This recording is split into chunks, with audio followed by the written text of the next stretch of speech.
The Fast Lane is broadcasting live from the E&B Granite Studios at the Centene Community Ice Center before tonight's Puck Cancer Charity Alumni Hockey Game. Refreshed by Bud Light, Skimmer's Original Vodka Iced Tea, and E&B Granite. It's freedom! Friday's in, it's Saturday, Sunday. This is on you! Tell us what we want to hear. We need your help. We're going to give it to him. Just Anthony. He's going to get it all. Let's get that together. Freedom Friday. It's the Fast Lane on 101 ESPN with Andrew Marsh and Jamie Rivers and the birthday boy, Carey Davis. Carey Davis. Happy birthday. Happy birthday, brother. Man. Thank you. Working 35. Yeah. Never looked so good. Hey, I'll take it. On someone else. No, right? 45 today, man. Wow. Yeah, go happens fast, brother. Don't feel a day over 20, though. Now I feel good. Mentally, physically. It takes me a while to move around sometimes, but I'm working on that, too. That's because you're a Super Bowl champion. Yeah, man. Body hurts sometimes. But another day. Well, we're glad you're here, and everyone, we're glad that you're listening on a Freedom Friday. We're at Centene Community Ice Center for the Puck Cancer third annual game. Baby. It's a big night at Centene. Hopefully you got your tickets, and eventually you'll head on down here as Kelly Chase continues to battle his own cancer. He's also doing a great thing, which is raising funds for the Jimmy V Foundation as well as the Siteman Cancer for Research, and it's a great cause. It's a great cause, and a lot of people I know, I got buddies that are going to come down here and bring their kids, and nice. It's going to be a fun night for sure. Jamie, any thoughts before we kick off on Freedom Friday? No. How you feeling? Because you're going to play tonight. Yeah, no, I'm feeling good. Had a chance to skate a few times in the last week or so I'm feeling good. Feel ready to go. These are always fun. We have so much fun. Like I said this a number of times before, and you know, what you were on your team in your era, whatever character you were that played or whatever, as soon as you get back in the locker room, you go back to that. Like the locker room, even though there's like 3-4 eras of hockey that'll be in there because there's guys that played well before me, there's guys that played after me. Whatever you were in your locker room is what you will be in that alumni locker room. They don't let you forget. No. Like whatever you did, whatever you're remembered for, whatever one thing that, you know, you may have forgotten, they didn't forget. They don't forget anything. They don't forget anything. Is Super Mario going to be here tonight? Mario Lemieux? No. Okay, I purposely petitioned that he couldn't play. I just want to make sure that you get to play tonight. That's why. Yeah. That's why. I heard he was wanting to show up for the alumni team, the NHL alumni team, not the Blues alumni team. And I may have forged a few signatures, but we did get the required amount to not have him at least play in the game. Get off. Yeah. Get off the ice. So, Jamie, enlighten us. Who's going to be here for the Blues alum, and then who is going to be here for the NHL alum that you guys will be playing? Blues alum, Old Faithful, Garth Butcher will be here, Nelson Emerson, Alex Steen, Scotty Upshaw, David Backus, Cam Jansen, Jim Campbell, Robert Bortuzzo, myself. Trying to think of who I might be. Jim Montgomery will be out there as well. Is he playing this year? He is playing. All He says he was playing. All Breakaway. Well, maybe not. Just put it in the corner. Clear it. Dump and chase. Can you see Monty taking the puck on the goal line and going right under the bar? Like Dylan Holloway? Like Dylan Holloway? Yeah, no. Bar down. Not now. Not now? Okay. When Monty played, hell yeah.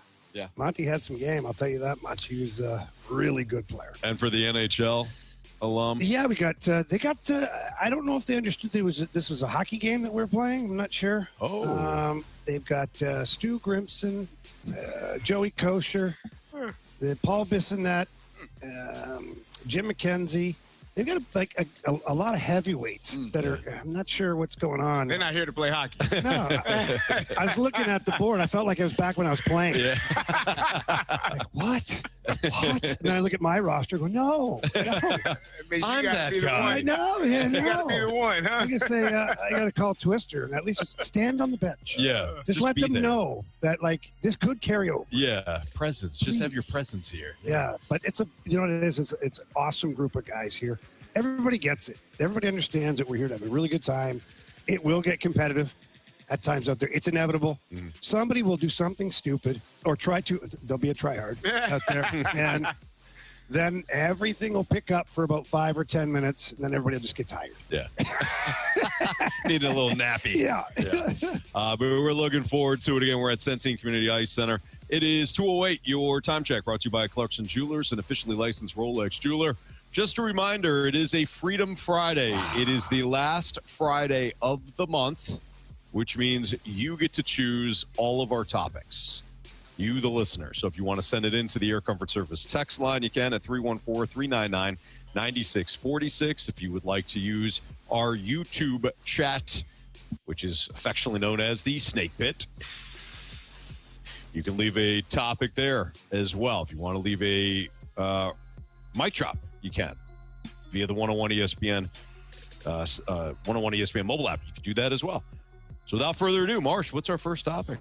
Man, well, we got a lot of text messages in the Snake Pit. We have hot take, Burley MVP. We have Burley's going to win another Silver Slugger. And then the Walrus King says, both games last night, very entertaining. When was the last time that we could say that about the Blues and the Cardinals playing on the same day with just very entertaining games? Well, what did you think about both games? Why don't we just talk about both of them? Where do we want to start? As the birthday boy would say, it's been a while. It's been a while. Jamie, why don't we stick with the Blues for a second? Sure. Oh, you want me to talk? How about this? It sounded like you had a follow-up. Well, no, I just answered your question. You go, where do you want to start? I go, let's start with the Blues. And you're like, sure. Dead air. I forgot I asked that. Yeah. So it's on me. Yeah, it's it's not on you. It's on Mark. How about a little bit? It's my fault. A little bit more of a lead up. Dylan Holloway last night. He stays hot. He scores with 3 seconds remaining in overtime. I think Hofer. Oh, that's instead of chipping away. I was trying. He's 20 points ahead, man. I got to hit a home run. I was actually excited. I thought, Carey Holloway. I should have. Jamie, 17 points in 14 games since returning from injury for Dylan Holloway has become an absolute difference maker. Getting top 6 out. Yeah. Almost every. Fun line to watch. He gets a goal last night as well. He gets the tap on the shoulder to replace or sub in for Robert Tom. He played very well on both sides of the puck. Joel Hofer had another excellent. It's wild because when the other team shoots, you just don't feel like they're going to score. He looks so calm, and he's the pads are kicking, and he looks very confident. And then you couple that with a team that's playing better defensively, giving up less shots overall on net, certainly less high danger opportunities, and then going to work, chipping away for the entire game, and then the overtime period. I thought the sequence where they scored the goal, there was a lot of really good hockey that happened. Jordan Carey, everybody likes to get on him for lack of defensive play or doesn't battle. He wins the battle in the neutral zone, kicks the puck over. Celebrini ends up getting the puck. Broberg hustles back, dives, pokes the puck away from him. Then the shot misses the net. And as soon as that happens, Holloway takes off. Broberg does the shoulder check. And instead of firing it up the ice, where Orlov could have probably got a stick on it, Broberg goes indirect off the boards. So he has no chance at it. So now you're hoping that maybe you can cut him off the net or the time expires. And Celebrini, he had been out there almost the entire overtime, and boy, did it hit him on the loss. His legs were straight. Yeah. He was he could barely skate back to the end, and then he kind of give up because I think he thought the clock was running out. And same with Nedeljkovic, the goalie. He kind of like, I'll flop here. And Holloway's like, I'm just trying. If time runs out, it runs out, Right. But they tucks it go up ahead and try. under the bar. Beautiful goal. And then the place erupted. These guys they're playing inspired. Is it the best team they've had on the ice this year? Not on paper, but is this the most competitive team they've had? Yeah. And the young guys they're pulling their weight out there. And that's the difference right now. May, another great game. Big in the first period, fight in the second period. Yeah. I love. You're in my way. I'm trying to go through and just knock them over. Yeah. Boom. Okay. Yeah, I did. I was like, yeah, give me more of that. Because I miss the physicality that hockey used to have. I know it's then it's changed a player safety for people. But if somebody's in your damn way, you don't go around them. You go through. That sends a, and I'm the next time that Mayu is coming. Okay, the next guy, to your point, the next guy he hit though took exception and they fought. Yeah. So I've always told the young kids, I love when the young guys find a fight. Find a fight. Really? Really? How hard are you trying? Happen a guy in the hey, you want to go at some point.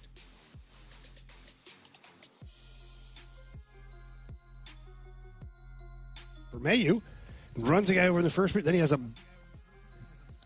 we have a. There's an echo. An echo. But then he takes care of the guy in the second period, and that turns into a fight. Yeah. All right, it's the Fast Line on 101 ESPN. It's Freedom Friday. More here from Centene Community Ice Center next.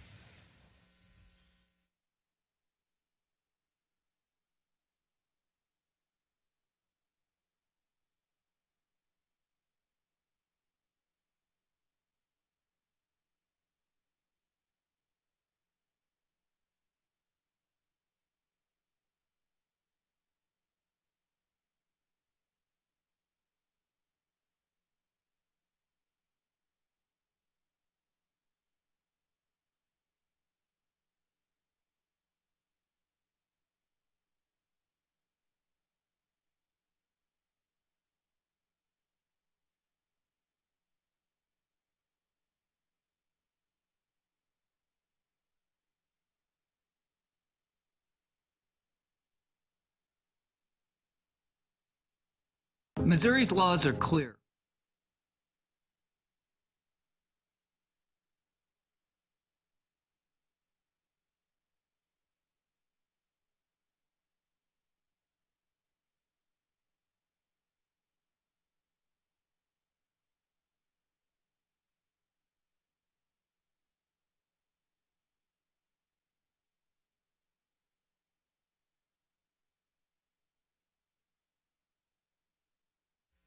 When you're investing in something as visible and important as your front entry, you want it done right, especially if it's a custom project. So here's a 5-star online review from a homeowner in Des Peres who had Mosby replace their front door. And I love working with Mosby Building Arts, and they highlighted a couple of things here that you'll love as well. So every step of the way, they wrote, Mosby was there to help us through whatever obstacles came our way while replacing our front door. It was a custom job within a custom job, and they were up for the task when others could not get us what we wanted.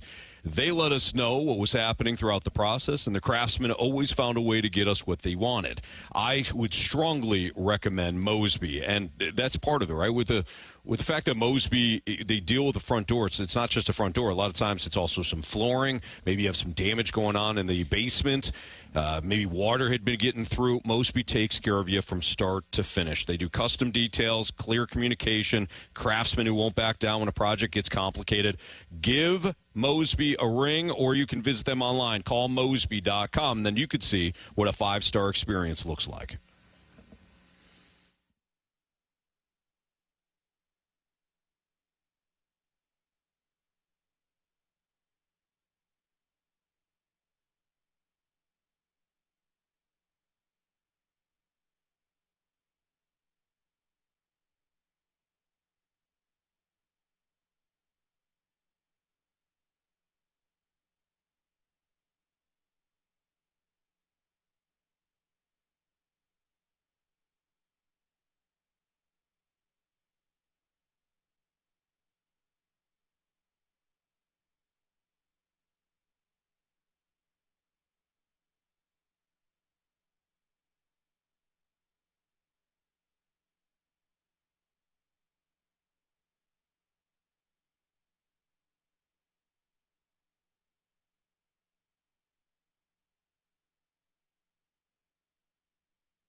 The Fast Lane on 101 ESPN. We're broadcasting live from the E&B Granite Studios inside the Centene Community Ice Center before tonight's Puck Cancer third period. Refreshed by Bud Light, Skimmer's Original Vodka Iced Tea, and E&B Granite.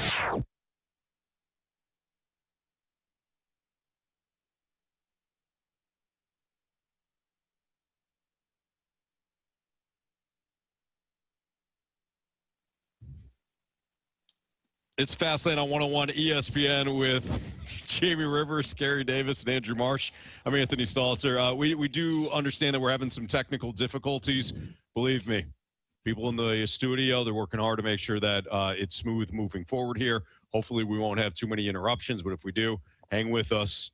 It's a live remote, and when you have live remote, you got a lot of things going on. So our guy Bradford Bruns and Mike Ryder back in the studio, they're working hard to make sure that everything is clear moving forward, but do appreciate the texts that are coming in saying, hey, the audio is coming in and out. So again, hopefully it's smooth moving forward. But we're not going to let that damper a Freedom Friday on a Carey Davis birthday day. Okay? Yeah. Let's go. Yeah. Not on Puck Cancer night. Yeah, not today. Yeah. Puck that. So Marshy. Yes. I don't know if you want to go to the Cardinals now or. Well, we did get a text, Anthony. It's funny that you brought that up from the 314. Hey, do you guys know that the baseball season started yesterday? Oh, my goodness. Or are we really talking about the Blues team who quit on themselves early in the season? Wow. Holy crap. Who sent that in? The 314 did. Okay. I love the passion. I think they're, 9-1-2? 2-9-2. 10-9. Who? Or 10-2? I'm sorry. 2? 10, 2 losses or 2 ties? What was it? They're the best team in the month of March. Yeah, have they lost? Because the Cardinals haven't yet. Are they undefeated? They're not. Okay, then we talk Cardinals. Blues are 7-1-2 in their last 10. They've won 3 in a row. They are currently 6 back of the Predators for that final wild card spot with a game in hand. But yes, the Cardinals did complete an incredible comeback yesterday. Also, timeout. From the game. Timeout from the game. That was our first segment. So this is literally our first segment. Well, and we're in an ice rink too. Yeah. So can we relax just a little bit? I'm assuming the 314 was joking. In fairness, I tried to get you to talk Cardinals first because I felt like this was going to happen. Did you? I said Cardinals. You threw it to Jamie, and he was unaware. I didn't even know what was going on. He was in space. But we can talk Cardinals now, right? Is it too late? No. I think we've got 4 hours. So okay. Yeah. What do we want to? Do we just want to react to the game like we did yesterday? Okay. So do we want to change our predictions from yesterday? I think it's too late for the NL. It's too late. For the NL Central. It's too late. Yeah, it is too late. After watching that yesterday, no. Well, what was funny is when we got off air, the game hadn't ended yet. And the end of that game in itself was dramatic, but the entire, first 8 innings, dramatic, more so the 6th inning. But, I mean, the Cardinals almost lost that game. Yeah, Ryan Stanek came in. He's their new closer. And while he threw absolute piss missiles, they weren't always accurate. No. He walked the bases loaded, didn't he? Yeah, a little bit. Yeah, but he did get out of it, which is the only thing that matters. And the Cardinals are 1-0. So let's react to one game. I love the fact that the offense came back. The 3 relievers that pitched in the 6th were awful. They were downright terrible. What that means for the rest of the season, we have no idea. It's one inning, let alone one game. However, you put a snowman up on the board in one half of an inning. It's very impressive for what the offense did. I thought, and we can go any number of ways here, from J.J. Weatherholtz having himself an opening debut that included a home run and a sac fly that was crucial in that 6th inning. But what Victor Scott did, this is like the Victor Scott, the X Factor type in the bottom of your lineup. 3 for 4, stole a couple of bases, put pressure on the opponent. I loved what I saw out of Victor Scott last night. I think we're going to see this out of J.J. Weatherholt for most of it, even though he's a rookie. It's weird to say that, right? His first season. I expect J.J. Weatherholt to have himself a nice year. I would love to see Victor Scott make such a big impact. It's not going to be every night, but have that sort of impact consistently throughout the season, man, because the bottom of the lineup looks vastly different. I love what they did as a whole. Jamie. Okay, and as a team, I thought they played the game the right way. Down, allowed 6 runs. You felt like it was pretty much over, but they found ways to play the game the right way. Victor Scott bunting and getting on base, Right. 2 sacrifice flies to bring in runs. Then you get the home run. Like to me, that's the way you play the game of baseball. It is literally you're sacrificing yourself on base to allow your teammate to score. You're doing the minor detailed things to allow yourself to have a chance. Without the bullpen was not good. That stretch of Swanson and was it Brule, and Roycroft. Roycroft. Those 3 had a rough outing. Now let's hope that does not continue. But everything else from pretty much start minus those 3 pitchers' performances to finish was outstanding in my opinion for the Cardinals, and they did everything you needed to do to win. And to me, that was really exciting to watch. Burley hitting the home run, the go-ahead home run to eventually seal it for the Cardinals. For me, it was outstanding. It's a character win. Like you always wonder what kind of team it's going to be, specifically when you go with a youth movement or a youth push, whatever you want to call it. And they got down by 6? Mm-hmm. Would have been easy to be like, yeah, you know what? I'll get my hits tomorrow or on Saturday. We'll be fine. Well, we gave it the old college try. Right. But that didn't happen. So to me, that speaks of the competitive nature of the players that are in that lineup. And it also speaks to me about the leadership that Ollie and his coaching staff, whether people want to believe that Ollie's a good manager or not, but they're there too. Yeah. They're dealing with this. They're changing the pitchers. They're talking to the players. They're developing hitting strategies, offensive strategies, as the game's going on, because when you're down by 6, the strategy is way different than when you're down by 2. Mm-hmm. And when you're down by 1, it's different. Like as you get closer or further away, things change. Sure. And I thought they did a great job. For me, it was exactly what I wanted to see. A fun product. Right. It was entertaining. Yep. For both good and wrong reasons. Whatever, right? man. But it was entertaining. I don't want to minimize the Herrera sac fly, the Weatherholt sac fly, of course, the Burleson home run. But the 2 most important at-bats, I thought, in that inning was the Burleson single to start the inning and the Wynn double. Mm-hmm. If you get those 2 guys up and both of them are out, imagine how defeated you are down 7-1, and then the rollover starts to happen. But Burleson singles, Wynn doubles, then Gorman singled, both of them home, and all of a sudden you got a little juice behind you. So I thought those 2 at-bats, and I'll throw in the Gorman too because that actually drove in 2 runs. Those at-bats I thought were as crucial as the monstrous home run that Burleson hit or the 2 sac flies. Well, one thing that stood out was how competitive their at-bats were, not only in that inning, but for a majority of that game. Go back and look at how many times they had 2 strikes and they were able to get on base. That's something that we really haven't seen in the past couple of years. So to see them compete and to just move the line. I thought Nathan Church had a great at-bat. He had a great game. Yeah, he had a great – there's a lot of players that had great games, whether it was at the plate or in the field or whatever it may be. He was one of those players. Yep. I thought it was a very entertaining game and a great start to the season to set the tone for hopefully what 2026 will be. It cannot be overstated how well Nathan Church played when all of the teeth gnashing, not necessarily centered on Nathan Church, but when Nelson Velasquez was left off the roster, the 26-man roster, and sent down to AAA, how much people were pissed off. Well, you get Church starting in left field, and he goes 3 for 4, drives in 2 runs, and takes away a home run. Yeah. Mm-hmm. It was an awesome game. Great debut. If you stuck around the entire game yesterday, you were certainly treated to a great game. So the Cardinals are off today. Typically, that's how Major League Baseball does it, with the built-in day off on Friday, so that teams can hopefully get in a doubleheader if they need to with the rain. Tomorrow, Rays, Cardinals, 1:15. It'll be Joe Boyle versus Michael McGreevy, a couple of right-handers going at it. And then on Sunday, the final game will be old friend Steven Matz versus Dustin May, and that's a 1:15 start time as well. It's Freedom Friday here in the Fast Lane on 101 ESPN, live from Centene Community Ice Center. If you have any Freedom Friday topics that you want us to hit on, now's the time. We'll do it until 6 o'clock. More Freedom Friday next on 101 ESPN. 101 ESPN is powered by Kaufman Townsley, St. Louis's injury lawyers. Call 314-777-7777. That's 314-777-7777.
Right now, FanDuel customers, new FanDuel customers, can get up to $300 back in bonus bets every day for 10 days.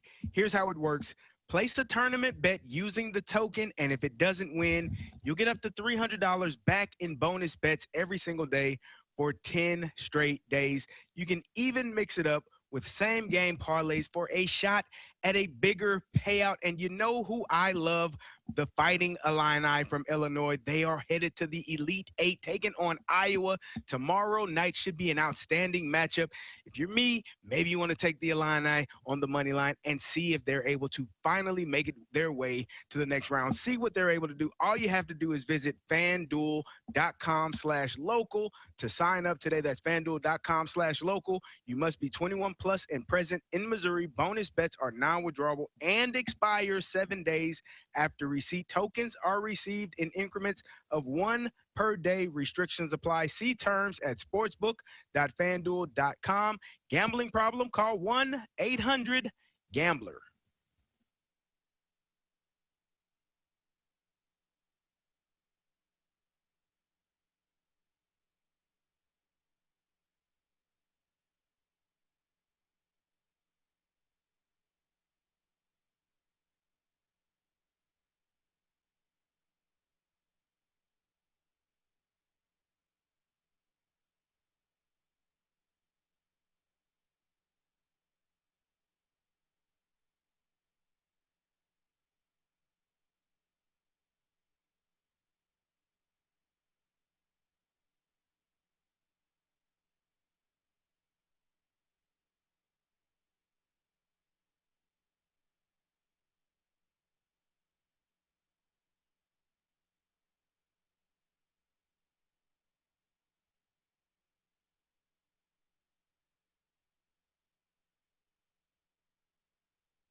We want to hear from you.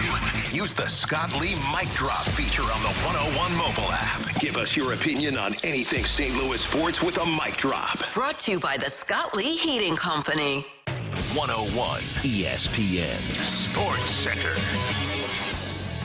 Cards bust out lumber in opener. Good afternoon. I'm Bradford Bruns. Your Sports Interrupted is powered by Saliga Heating and Cooling. Yesterday at Busch Stadium, the Cardinals began their 2026 season with ample thump. Alec Burleson plus J.J. Weatherholt going deep as St. Louis rallied for that 9-7 win over Tampa Bay. Tomorrow, Michael McGreevy will oppose Joe Boyle downtown. Meanwhile, Enterprise Center also set to rock. Dylan Holloway's Blues hosting Toronto. Number 81's OT tally sealed STL's 2-1 victory last night. This Sports Interrupted was presented by Saliga Heating and Cooling, a Daikin heating and air conditioning dealer. The Fast Lane is broadcasting live from the E&V Granite Studios at the Centene Community Ice Center before tonight's Puck Cancer Charity Alumni Hockey Game. Refreshed by Bud Light, Skimmer's Original Vodka Iced Tea, and E&V Granite.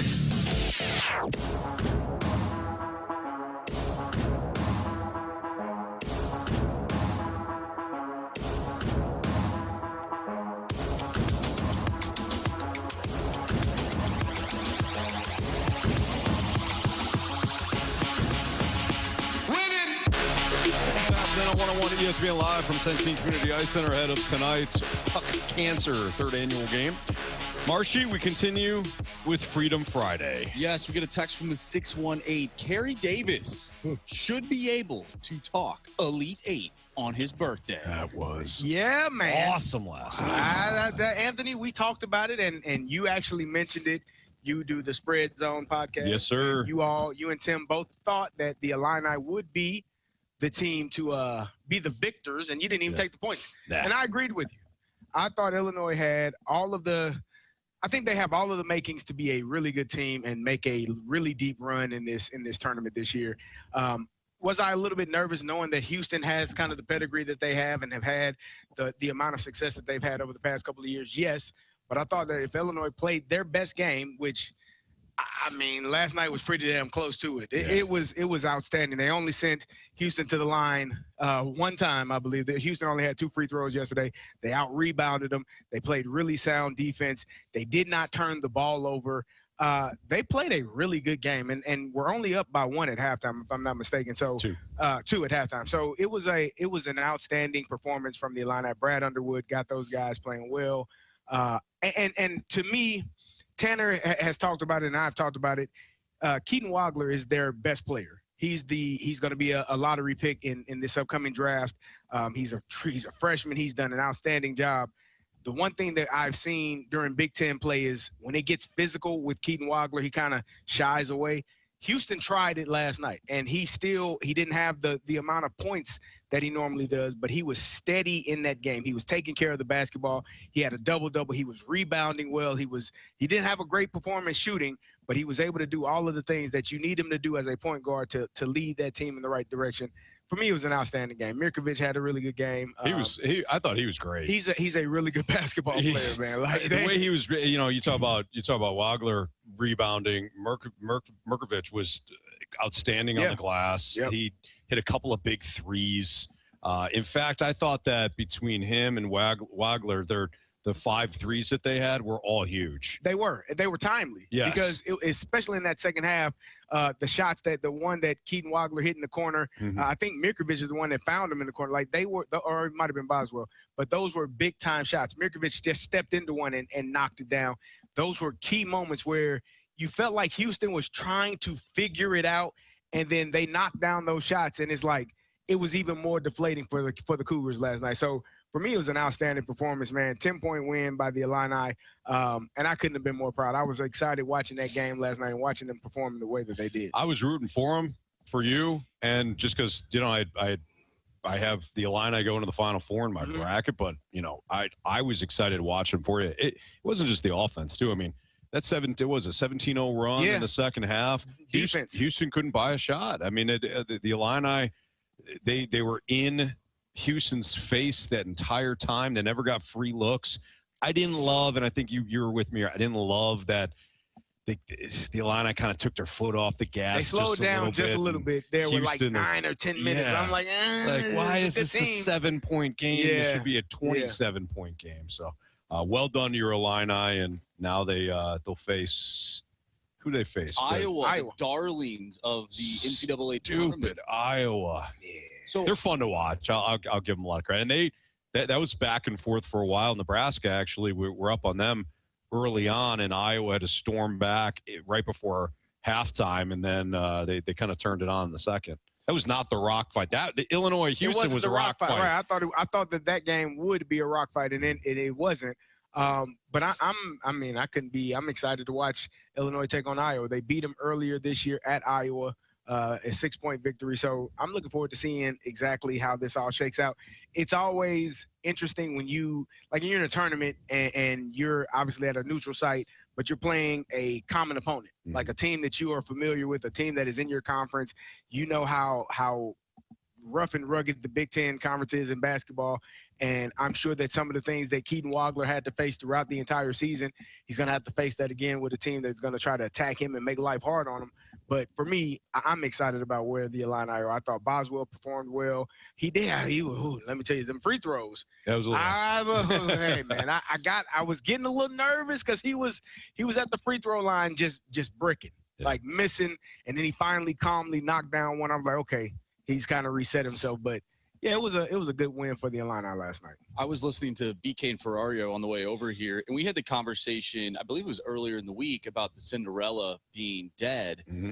And BK said that Iowa is basically the new version of what a Cinderella is. I could see that. 9 seed with how the tournament sort of is playing out. Yeah, you knock off the number one, I can buy into that. No, but like going forward, our mid-majors probably won't be the typical Cinderella anymore. It's going to be a known team, but it's going to be like an 8, 9, 10 seed. Like Texas would be in that category as well. The new version of the Cinderella. But they're not mid-majors. They are established schools throughout the country. What are your thoughts on that? Yeah, I can buy into that. I see where BK is coming from. Not a traditional. This is why I kept using the word traditional. Not a traditional Cinderella, but one in which if you're Iowa and you knock off the number one seed who happens to be the defending champion, they become kind of the darlings. Now, I hope Illinois stuffs them tomorrow. Me too. Wow. What time tomorrow? 5:09. Oh, wow. Let's go. Go Orange. Big Orange. No. Go Illini. Mm-hmm. It's like saying go fire Chips. Up Orange. Go Chips. You got to fire them up. You got to fire up Chips. I appreciate I said Big Orange yesterday. What happened? I told you then that was the wrong. That's the wrong orange. Yeah. That's either Tennessee or Syracuse. Aren't you glad I said that? Aren't you glad I didn't say banana? What if Illinois has a Syracuse type game? Like a women's basketball, like a Syracuse, like what year? Carmelo Anthony. Yeah, I'll take that. I'll take that. Yeah, like what year? I'll take that. Talking like a couple days, like a 12-point half. Oh, 13. Why in the hell would Illinois do that? Why would you put that on? Why would you put that on him? He kind of did by talking about it. Totally Big Orange. You brought it up. Big Orange. Illinois. That's Syracuse or one of those. Yeah, no, terrible. It's orange. That's Syracuse. Is Illinois? Do they not They're the have Syracuse orange? So they do. It is big orange, right? Is Illinois not orange? Do they not have orange? They are orange and big orange. blue. Let's go. Go orange and blue. You don't say big blue or go blue. No, that's a Michigan. different team. It's That's another go team orange. that's orange and blue. Come on, man. This is Syracuse. Yeah. Boise State. Boise State. Hey, they had a good run against Oklahoma. Florida's orange and blue as well. They did. Yeah, Florida. Yeah, we'll take a Syracuse Mountain run State, from 2003 with Carmelo Anthony, or a Florida run from last year. You know what I mean? While we're talking college basketball, I do have to give credit. I don't know if he's listening, but our guy Jackson Burkett joined us in the spread zone, and he warned me about taking Arkansas. Oh, man, they didn't do well last night. Nope, not one bit. That wasn't competitive. That was surprising to me at all. It wasn't necessarily a blowout. I think they did actually. They lost by 21. I stopped paying attention. They lost by 21. Yeah, the game. They were never in it. They were down by 8, I think, at halftime. Yeah.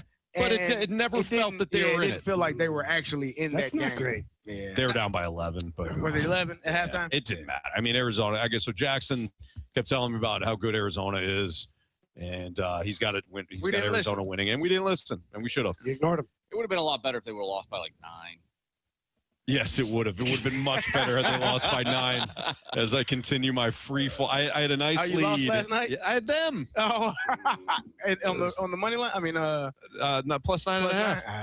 Oh, you're bet the board? Yeah. Yeah. Did you hit yours? No. Did you hit yours? I did. We got a new leader in the clubhouse. I hit mine. Not that it Yes. Yeah, good job, Carey. Whatever, dude. We're happy for you. Whatever, dude. So Marsh has got a 1-point lead over Jamie and I heading into the weekend. Yep. Parlay time, right? It's the final day of the month. Nope. Yes, Marsh, take it. Nope. Kidding. Peek behind the curtain. Marsh once did that. On a Today freedom. we do have another. Oh, it's And we not were over, here. is it? 4 days. I think we were here when he either He figured it did. out or he did it. He did it. I No, think he did figured it out here. I don't know. No, I he don't did think it. so. He didn't figure it out. No, you guys made fun of me the following Yeah. week. Well, When it was still the same month? Yeah. Yeah. Yeah. it was a Freedom Friday. So Marsh is thinking, because obviously last Friday of the month, it was not the last day of the month. Yeah. So bet the board carried over into the following week, and Marsh finally realized that he had fast lane the fast lane up. Mhm. So yeah. Not this time. Not this time. All right. It's Fast Lane on 101 ESPN. Want to do what's trending next? Knock that out. Sure. Or you want to keep rolling with Freedom Friday? No, let's keep rolling with Freedom Friday. Done. Freedom Friday continues next on 101 ESPN. College basketball is on ESPN. Tonight, it's the NCAA Tournament Sweet 16. Coverage starts at 6. The NCAA plays on 101 ESPN. My friends over at E&B Granite, they've got over 2 decades of family ownership and operation in the St. Louis area, and they are my number one call when it comes time to renovate my kitchen, the bathroom, or some of those outdoor spaces as well. The best thing about E&B, they offer an extensive selection of custom countertops, cabinets, and flooring, and they cater to diverse tastes. You go into the showroom located at 6135 Manchester Avenue. You talk to the in-house design staff, and they'll walk you into the back where all of the countertops are, the custom countertops, all different kinds of countertops as well. And you get to pick exactly what you're looking for. Then they'll go over backsplash, cabinets, flooring, the entire process. And once they get done with that, the technicians get into your home. They use the laser measurement thing. They just awesome what they do. Rip everything out perfectly. They put everything in, and it really is incredible. My kitchen looks amazing thanks to E&B Granite. They are the only place I will call for any renovations to my kitchen, my bathroom, or my outdoor space. So get down there, talk to the staff, or better yet, book an appointment by giving them a call. Tell them Jamie Rivers sent you in. That number's 314-645-9300, 314-645-9300, or visit enbgranite.com.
the Fast Lane on 101 ESPN. We're broadcasting live from the E&B Granite Studios inside the Centene Community Ice Center before tonight's Podcatcher third period. Refreshed by Bud Light, Skimmer's Original Vodka Iced Tea, and E&B Granite.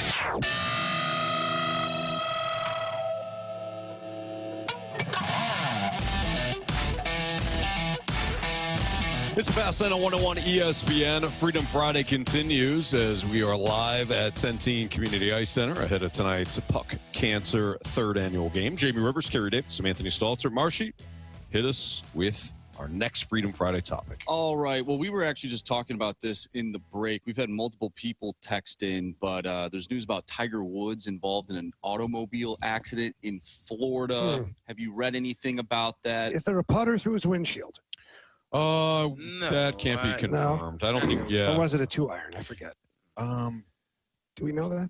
No, I don't think we do, Jamie. I don't think we do. No. I believe he was involved in a rollover crash on Jupiter Island. According to the Martin County Sheriff's officials. Yeah. So there is no update on his health, I guess. That's wow. So the crash occurred, according to this ESPN.com article, which I'm sure is the AP article. The crash occurred just after 2 p.m. and happened in the same town where Woods lives. A photo from the scene showed the vehicle lying on the driver's side. Woodson has been working toward a return to competitive golf after rupturing his Achilles tendon in March of 2025 and undergoing October back surgery. So this is not This is also not his first crash. So Woods suffered a significant leg injury in 2021 in a one-car crash in Southern California, in which the vehicle rolled over several times and left him trapped in the car. That one rolled, if I'm not mistaken, almost like off a cliff. Yeah. So Tiger Woods, after all these accidents, one, I hope he's okay. Don't know what's going on right now. Obviously, we want nothing but the best from him, but just get a driver? No? Yeah, I would think so. Probably. You pay a guy, what could you pay a guy? Probably 40, 50 grand a year? You could pay a guy to be your driver? Drive you everywhere? Sure. Don't you think? About 40? It might be a little low. Okay. But, how much money does Tiger have? He got, I don't count. He's got enough. Pockets, he's got some cash. He got enough, though. He's got enough to afford a driver so that he don't have to be rolling cars over again. Yeah. Because apparently he's not great at it. Hopefully he's Well, we don't know if that was his fault. Well, you're right. You're right. Yeah. But it's a second one, and third if you include the one I talked about earlier. But that was, a little different. Yeah, that wasn't necessarily an automobile. It ended up being. It didn't start that way. I think he was. No, it started. Fleeing. Yeah. Possibly. Yeah. Well, hopefully everything is okay with Tiger Woods. But we don't have anything. We don't have any other information outside of what you have. Because I think he was getting ramped up to playing the Masters. Yeah, we talked about that not too long ago. Yeah. Yep. So, hopefully he's okay. We'll certainly share anything that comes across our way. But now, of course, it's a dangerous time because anything that comes from social media, you got to worry about. So do you ever? Yeah. Jamie knows more than anybody. Yeah. Yep. Marshy? Yes, from the 618. Interesting question here. What kind of championship has the longest lasting impact? College national championship, professional championship, or some national tournament like the Olympics or World Cup?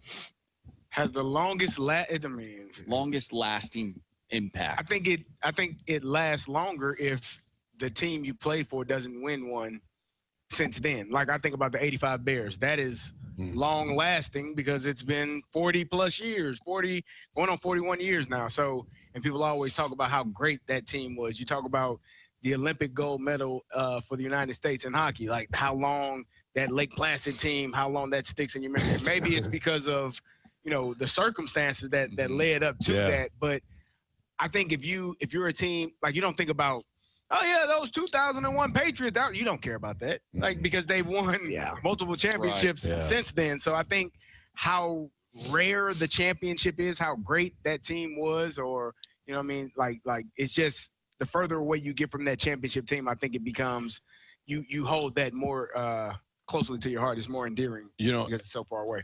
As you were talking, though, I think what you highlighted was like the circumstances behind each one. So the 85 Bears, it came with a legendary defense The Ravens have won since 2000, but we talk about the 2000 Ravens because they had a legendary defense. True.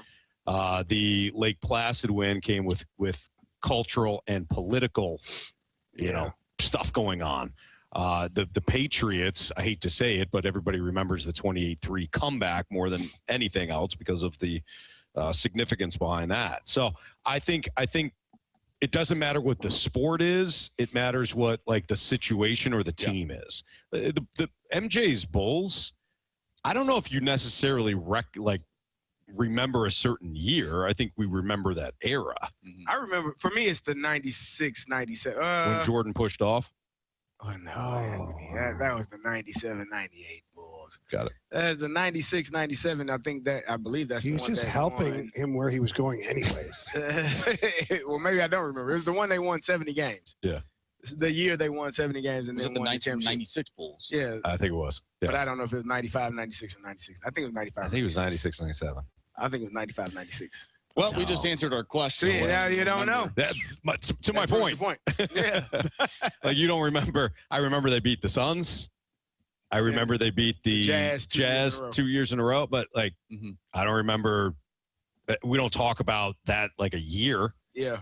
Specifically, it's Jordan's Bulls. Well, what about the Cardinals, right? They haven't won since 2011. They won in 2006. Mm-hmm. So if we're just looking at those two in the 21st century, that 2011 team had a longer lasting impact because of the circumstance surrounding their run to the playoffs. And then, of course, what happened in the World Series. Sure. We continue to talk about it because it was that fascinating. Yes. Yeah. The comeback from where they were down. I mean, that team was left for dead in August. Mm-hmm. Everybody was moving on to them making the incredible run in September, qualifying for the postseason, the Halliday, Chris Carpenter game 1, and of course capped off by the David Freese home run in game 6.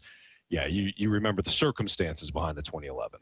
Now, when we do talk about this, are we looking at this from a local angle too? Because how many people nationally continue to talk about the 2011 Cardinals or the 2019 Blues, because the Blues were also a team that was dead last in the NHL, who climbed their way back up into the standings. That one's going to be hard to beat. A rookie, a young goaltender to basically who stands on his head in between the pipes and leads the team to their first Stanley Cup win.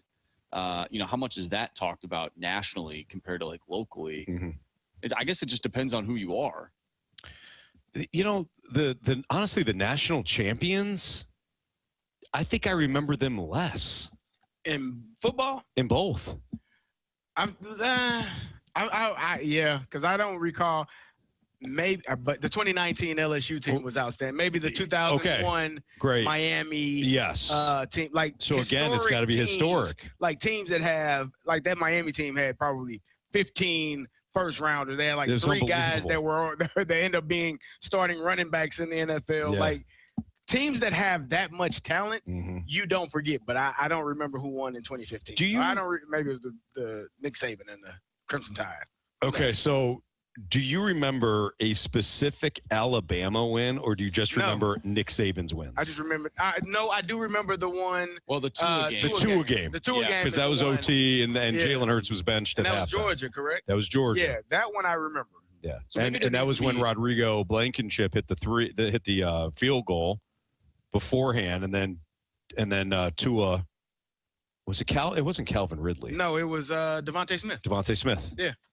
For the touchdown. Maybe there needs to be a specific moment to remember said championship, right? Because we always bring up, what is the greatest NCAA football national championship game? Texas USC. Texas USC, for what Vince Young did at the end of that game. We still talk about it. Texas hasn't won since. Right. So I think that's a perfect example. Combination of. It's got to be a combo.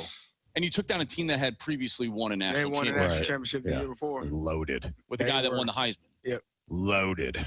Reggie Bush, Lindell White, Matt Leinart. Yep. Mike Williams, was he receiver? Was Mike Williams the receiver then? I thought it was Dwayne Jarrett, but I could be wrong. I can't remember. They did have some really good players. That was what, the 2006? 2006 national championship, the 2005 Trojans. Let's see here. Texas Longhorns. Was Clay Matthews on that team as well? Yeah, it was probably Clay Matthews, and then who was the other? linebacker. So Yeah, I the go to linebacker. 2005, Anthony. 2005. Because the game was played in 2006. See how confusing that is? Very confusing. I was a Texas Longhorns fan back in the day. I used to love Colt They McCoy.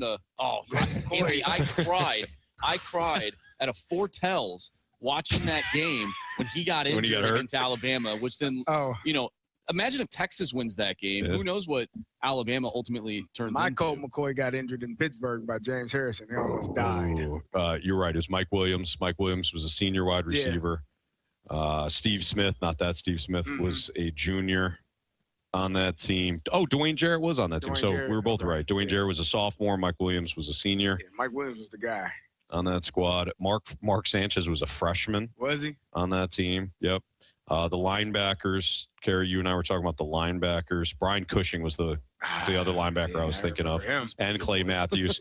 Keith Rivers was a linebacker on that team. Oh, yeah, Ray Keith. Ray Malaluga. I haven't seen him in a while. Yeah, you look just alike, too. Mm-hmm. Yeah. Brothers. Yeah. Brothers. He's a football player. Yeah, he's definitely a football player. Ray Malaluga. Remember him? Yeah, I do. He was a freshman. That team was stacked. Yeah. Holy smokes. Keith Rivers got his jaw broke by Hines Ward. Hines made them change. They changed the rule, man. You couldn't crack back. I mean, we were on the sideline, and Keith was coming back to hit somebody. That was and nasty. Hines, I mean, literally, broke his jaw, wired him shut. Good times, Jamie Rivers. Good times in football, man. We were talking about that at the family picnic one time. Yeah, you were. You guys remember when Hines Ward returned that kick in Gotham? Yeah. Oh, man. yeah, that was the bad. The building was falling apart. The stadium. Did he ever do that in the NFL? Was that his role? Return kicks? Yeah. Not while I was there. No, sir. Oh. No.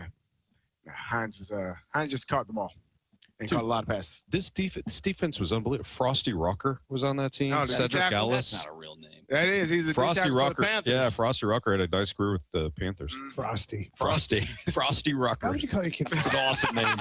What are you doing? As long as he's massive, right? That's like he's a but huge you don't know that when you name him. You probably you're do. rolling the when dice. he's born, he's probably a big fella. You're rolling the I've seen dice. plenty of big old babies that end up being not big. All right, it's Fastlane on 101 ESPN. More from Centene. We'll have more of your Freedom Friday topics next. Stupiracy. It's the podcast where stupidity and conspiracy collide. And in our latest episode, Rizzuto and I cover one of history's most absurd acts of war. The Battle of Guam, when Guam did not know it was being invaded. Stupiracy Season 2 is out now, including our latest episode revisiting one of the strangest and most overlooked moments in American military history. An invasion where the people being attacked didn't even know they were at war. Listen wherever you get your podcasts or watch on YouTube. Presented by CarStar, your auto body repair experts. Locally owned with a nationwide guarantee. Visit carstar.com. I love playing on Underdog, especially right now. You got baseball going on, NHL, NBA, college basketball, and Underdog is the best place to cash in on all of your takes. So stop telling your buddies that you knew such and such was going to have a big game and actually put your money where your mouth is. For example, it's super easy to play at Underdog. So here's an example. Cameron Boozer, I think that Duke and St. John's, I think it's going to be a low-scoring game. As great as Cameron Boozer has been for Duke, I think that this is going to be a defensive struggle. So I'm going to choose lower than 21.5 points for Cameron Boozer. I'm going to do the same thing with one of St. John's players, Bryce Hopkins. I'm going to go lower than 12.5 points with him. Conversely, Michigan and Alabama, I think, is going to be an absolute shootout. So why don't we go with higher than 14.5 points for Mara of Michigan and higher than 22.5 points for Philbon of Alabama. A couple of my selections there for you. If you want to play, you can do so, but you got to download the app. And when you download the app and they ask you for a promo code, type in my first name, Anthony, at sign up at Underdog, because then you're going to score $50 in bonus entries when you play your first $5. Again, don't forget that promo code, Anthony, at sign up. Get ahead of it now, download it, and then you'll be ready to go for tonight's NCAA games. Or if you want to dabble in baseball or NHL or NBA over the weekend, great. Underdog's got it all. Underdog, make plays, win money. Must be 18 or older in present Missouri. Terms apply. See assets.underdogfantasy.com/web/play and get terms. _DFS_.html for details. Concerned with your play, call 1-800-MY-RESET or visit www.inspeedgambling.org.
WXOS HD1 East St. Louis 101 ESPN is driven by Brown and Crouppen Law Firm.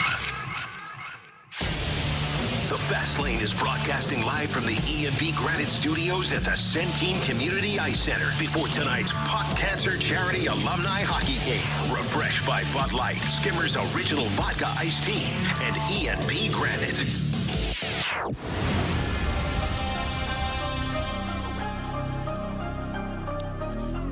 Ahead of tonight's Puck Cancer third annual alumni game, it's the Fast Lane on 101 ESPN. We're live from the E&B Granite Studios inside the Centene Community Ice Center. It is 3:06. Your time check brought to you by Clarkson Jewelers, an officially licensed Rolex jeweler. It's a fun day here in the Fast Lane because it's a Freedom Friday. That means you get to choose the topics. We do this the final Friday of every month. You get to choose whatever topic you want to talk about. So if you're constantly ticked off that we're not talking about the things you want, well, get off your dead ass and send us a text. Air Comfort Service text line 314-399-9646. Marsh, next topic, please. Yeah, let's talk about the most underrated St. Louis athletes. Grant Francis fan club texted in and said, I think Brian Elliott is the most underrated Blue of all time. He shared the net for like 5 years and yet leads in pretty much every goalie stat all time for the Blues except wins. We're saying Brian Elliott's underappreciated? Underrated. One of the most underrated Blues players of all time. Yeah, I'd say that era of goaltender, there was Jake Allen, Brian Elliott, and Jarro Halak, the trio kind of interweaved in there during the Ken Hitchcock era. The one thing I will say, though, is that those teams that Ken Hitchcock coached were some of the best defensive teams in the NHL every year. Not taking away from Brian Elliott's accomplishments, but it's got to factor in. He never had the same success anywhere else, and neither did Jarro Halak. Jake Allen, his best years probably in St. Louis. They still got to make the saves, but the team itself was very, very good defensively. I think that's why maybe he doesn't get the accolades, because when you're talking about anything to do with goaltending in St. Louis, the names you hear are Curtis Joseph, Grant Fuhr, Mike Liut, and Jordan Binnington. Mm-hmm. Yeah. I mean, correct me if I'm wrong. You're not. Those are the names that you hear. Yep. You don't even hear Ben Bishop's name, who's short stint here in St. Louis, but You don't really hear Yarrow Halak. You don't hear Brian Elliott. You just don't hear about those guys. Mm-hmm. I wonder if we talk about Brian Elliott a little bit more if the Blues take down the Sharks in 2016 and go to the Stanley Cup. Possibly. He was huge against the Blackhawks when that series went 7 games. I think if Brian Elliott or Jake Allen had gotten the Blues to a Stanley Cup final, we would talk about them more. Mm-hmm. But those teams were expected to get to conference finals. They were expected to be in the conversation. So when they fell short, it almost felt like, they underperformed, which isn't fair to the goalie because it's a team sport. But I'm not justifying, the fact that he was underappreciated. I'm just saying that's probably why it happened. So for you, who would be some of the more underrated Blues players of all time? And then we can shift this to the Cardinals and even the Rams and whoever else, some college players. Underrated players. Our friend Justin Maroon chimed in with one. John Casey. What? It's a John Casey. For what? Goaltender. Yeah. Played for the Blues. Sure did. Love John. No. No, he's not going to throw him out there in the what? The pantheon of greatness. Underrated. I think Jamie's response says it all. Why don't we? Who do you have, Jamie? I think Justin did that on purpose. He probably did. Yeah. 1-0, Justin. I'm trying to think of like some of the guys over the years, that were really solid, but just always in the background. Like a guy like Craig Conroy when he played here. It's underrated player. He won the Selke Trophy as a Blues player. Thought he was underrated. Scott Young scored 40 goals as a Blue. I thought he was underrated. Even Pierre Turgeon, even though he's your number one centerman, he was underrated league-wide and underrated for a long time until finally the Hockey Hall of Fame call and said, oh, by the way, your numbers are as good, if not better than Mike Modano. You probably belong in here with him. Mm-hmm. So those are some guys there that I think were underrated. Yachty's ruptured ball, says Bryce Salvador. Bryce is, underrated, steady defenseman. Bear Jackman. We talk a lot about Jacks, but league-wide, it's not like he was a star defenseman, but he was gritty. He was there every game, played well, was tough as nails, great leader. So I would agree with that, 100%. 314 says John Jay was underrated for the Cardinals. I actually thought of John Jay. The other guy I thought of was Skip Schumacher. Mm-hmm. I always thought Skip was highly underrated here in St. Louis, especially after he made the transition defensively. And Skip obviously was in the same era, so to speak, as John Jay with the Memphis Mafia. So I like that one a lot. For me, it's without a doubt Steven Jackson. Yeah, the 636. And to me, it's not even close.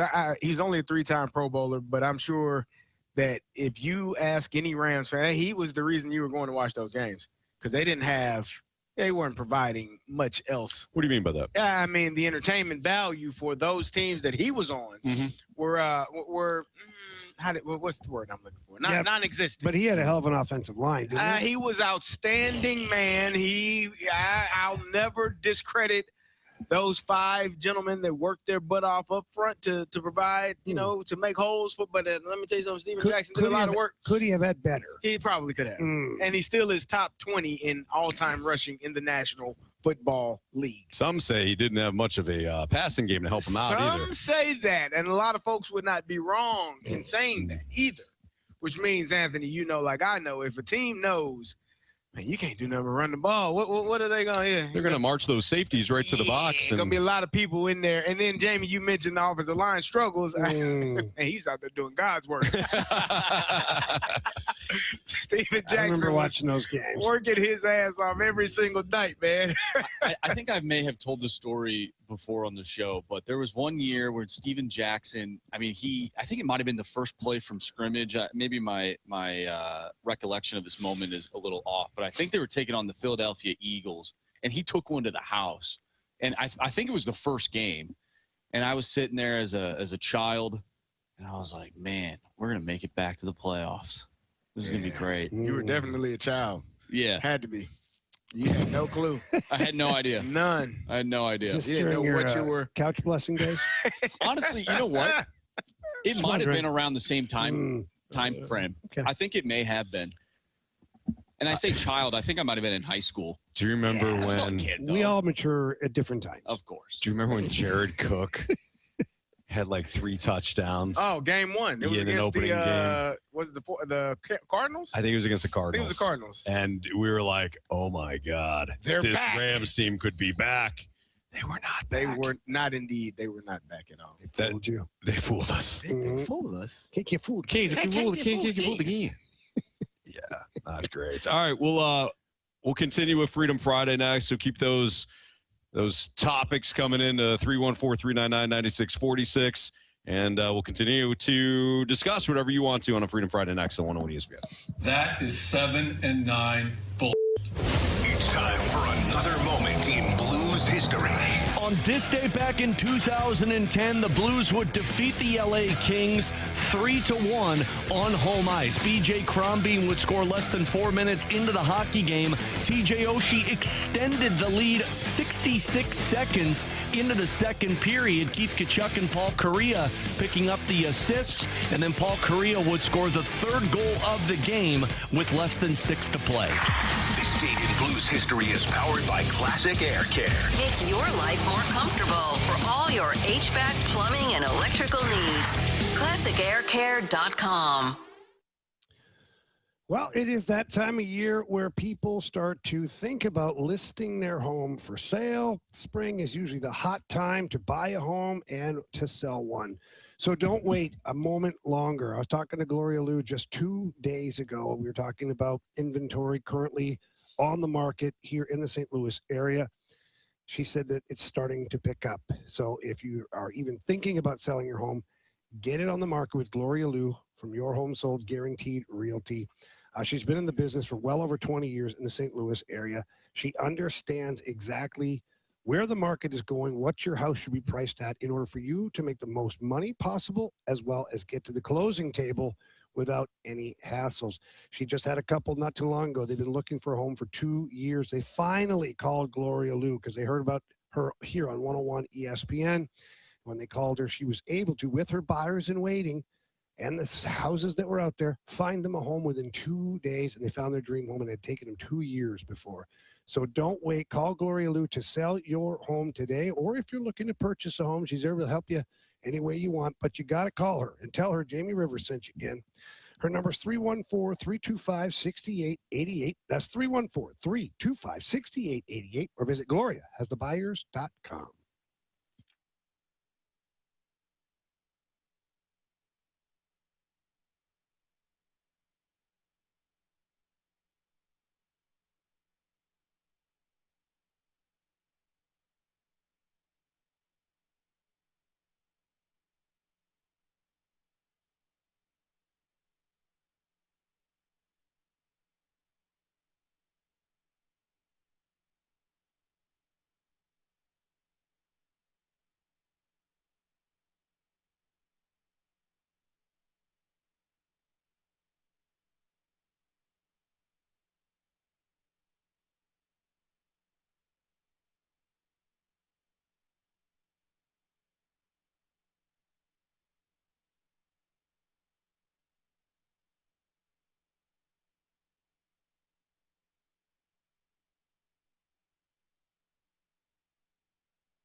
You're in the fast lane on 101 ESPN. We're broadcasting live from the E&B Granite Studios inside the Centene Community Ice Center before tonight's Puck Cancer third period.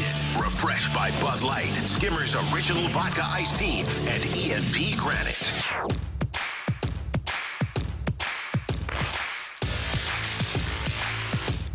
It's a fast lane on 101 ESPN, live from the E&B Granite Studio inside Centene Community Ice Center. It's a Freedom Friday, meaning you get the chance to choose all the topics for us today. Marsh, what's up next? All right, so I went back and looked at the that game that I was talking about. It was in 2011, so it was the same year that I was blessing the couch, Jamie. There you go. And it was the first play from scrimmage for the Rams when they got the football. Steven Jackson took the ball 47 yards to the end zone. The Rams would then proceed to lose 6 games in a row, and they finally won a game on October 30th against New Orleans. That year they went 2-14. So they had good success against Drew Brees and the Saints, even when they weren't good. Why is that? I don't know. At one point, they did have a decent defensive line. Like when Fisher got here and it was Chris Long, it was Laurinaitis here? Yes. Chris Long, Michael Brockers. Who was the other D end? Robert Quinn. Yeah. And then they had a good defensive tackle too that I thought Fisher signed.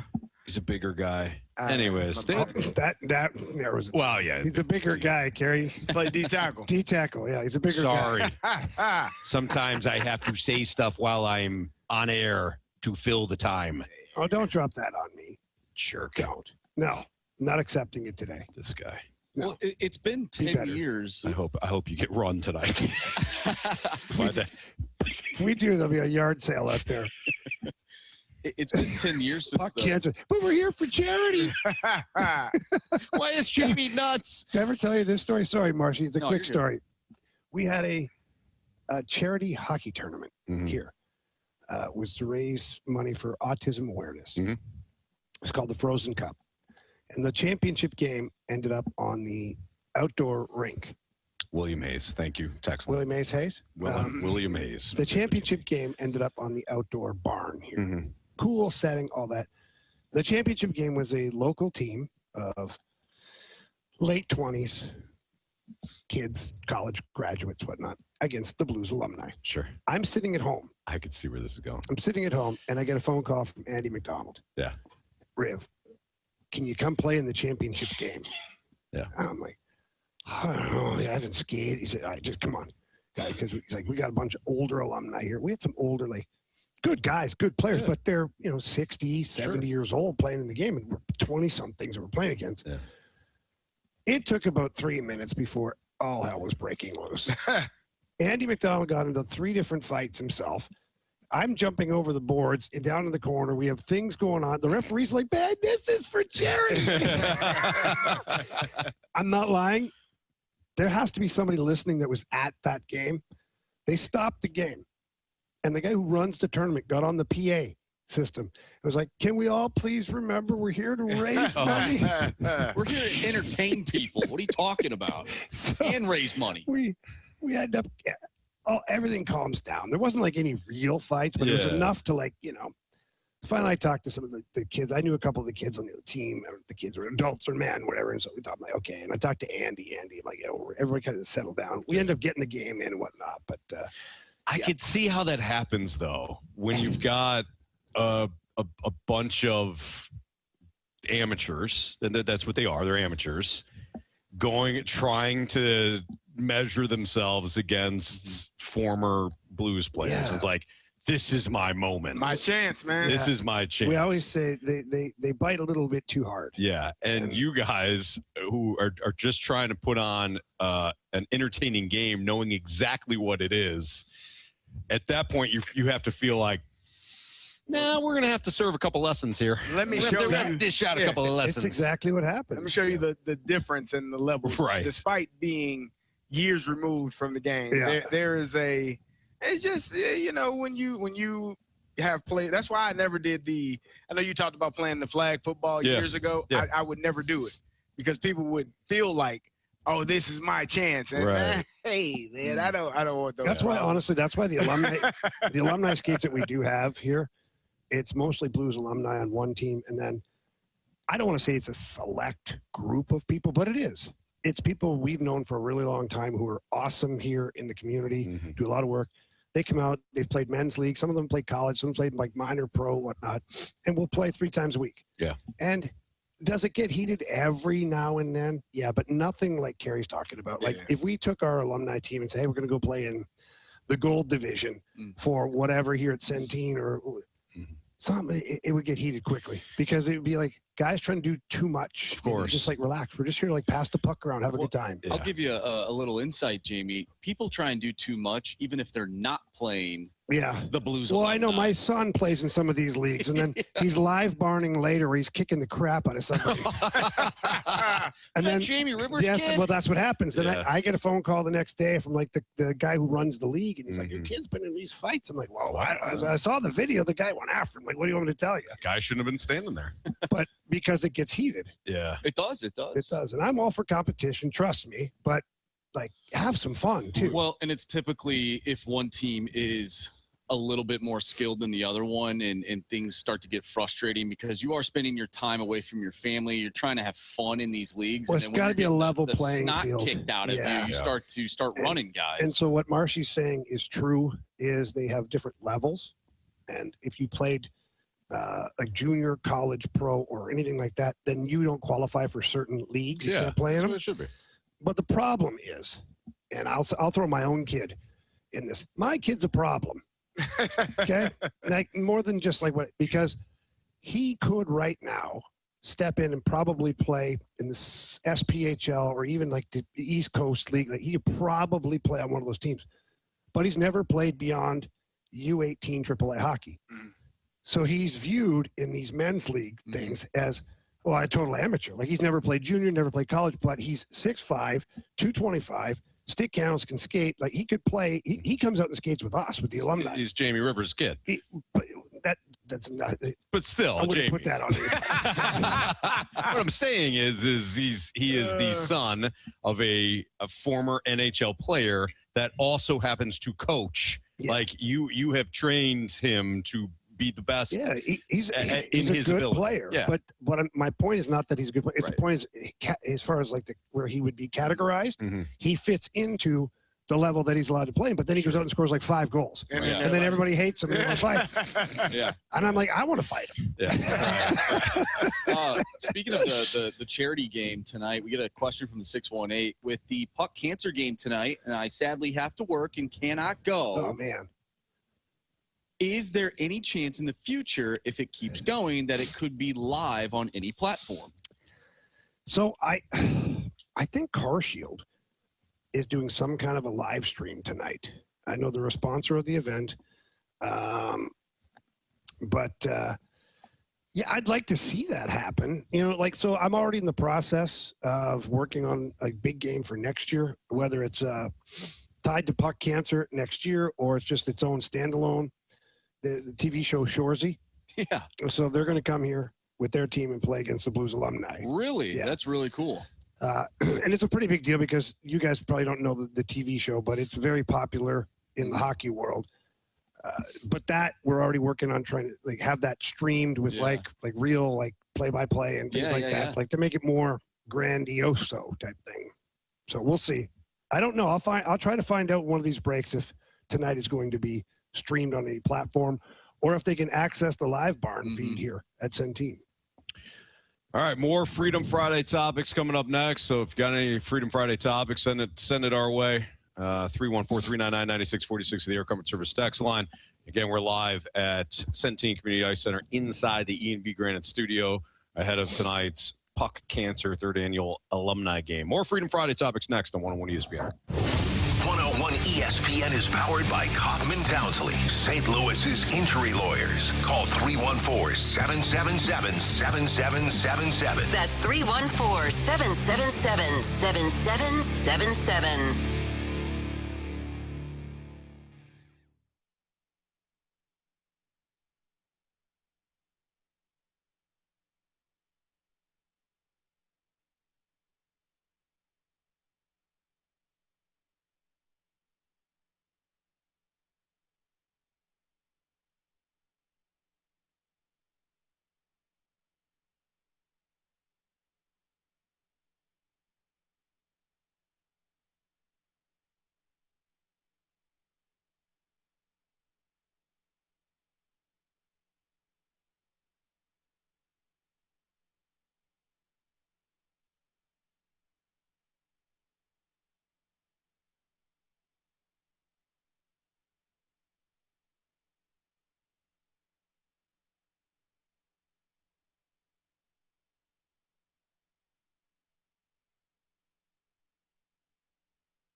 101 ESPN. Big save on one end. Tie game on the other. Tomorrow, Blues and Maple Leafs. Pre-game at 5. Puck drop at 6. Score! He tucks it in with a great move. This is your exclusive home for Blues hockey. 101 ESPN. 101 ESPN Sports Center. Weatherholt writes ideal opening chapter. I'm Bradford Bruns. Your Sports Center update is presented by Universal Windows Direct. Second baseman J.J. Weatherholt homered in his major league debut, and the Cardinals edged Tampa Bay 9-7 on opening day. Ollie Marmol even batted his prized rookie from the leadoff spot. Weatherholt's confidence, among other traits, earning praise from Chaim Bloom. It's how he goes about it. Not just the quality at bats, which was high, but how he handles himself. You know, last year was sort of a just happy to be here. I'm here to kind of be shown off a little bit in spring training. Now he's here to make a club and here to be a big part of this. He's got a spotlight on him. He's just a pro, and he never gave us any reason to doubt that this is where he belonged. STL's president of baseball operations joined TMA yesterday. Tomorrow, Cards Rays action resumes at 1:15. More than 5 hours later, Dylan Holloway's Blues will host Toronto. Last night, number 81 scored with 3 seconds remaining, overtime style, as St. Louis beat visiting San Jose. The SportsCenter update has been presented by Universal Windows Direct. You'll be saying, I love my windows. The Fast Lane is broadcasting live from the E&V Granite Studios at the Centene Community Ice Center before tonight's Puck Cancer Charity Alumni Hockey Game. Refreshed by Bud Light, Skimmer's Original Vodka Iced Tea, and E&V Granite.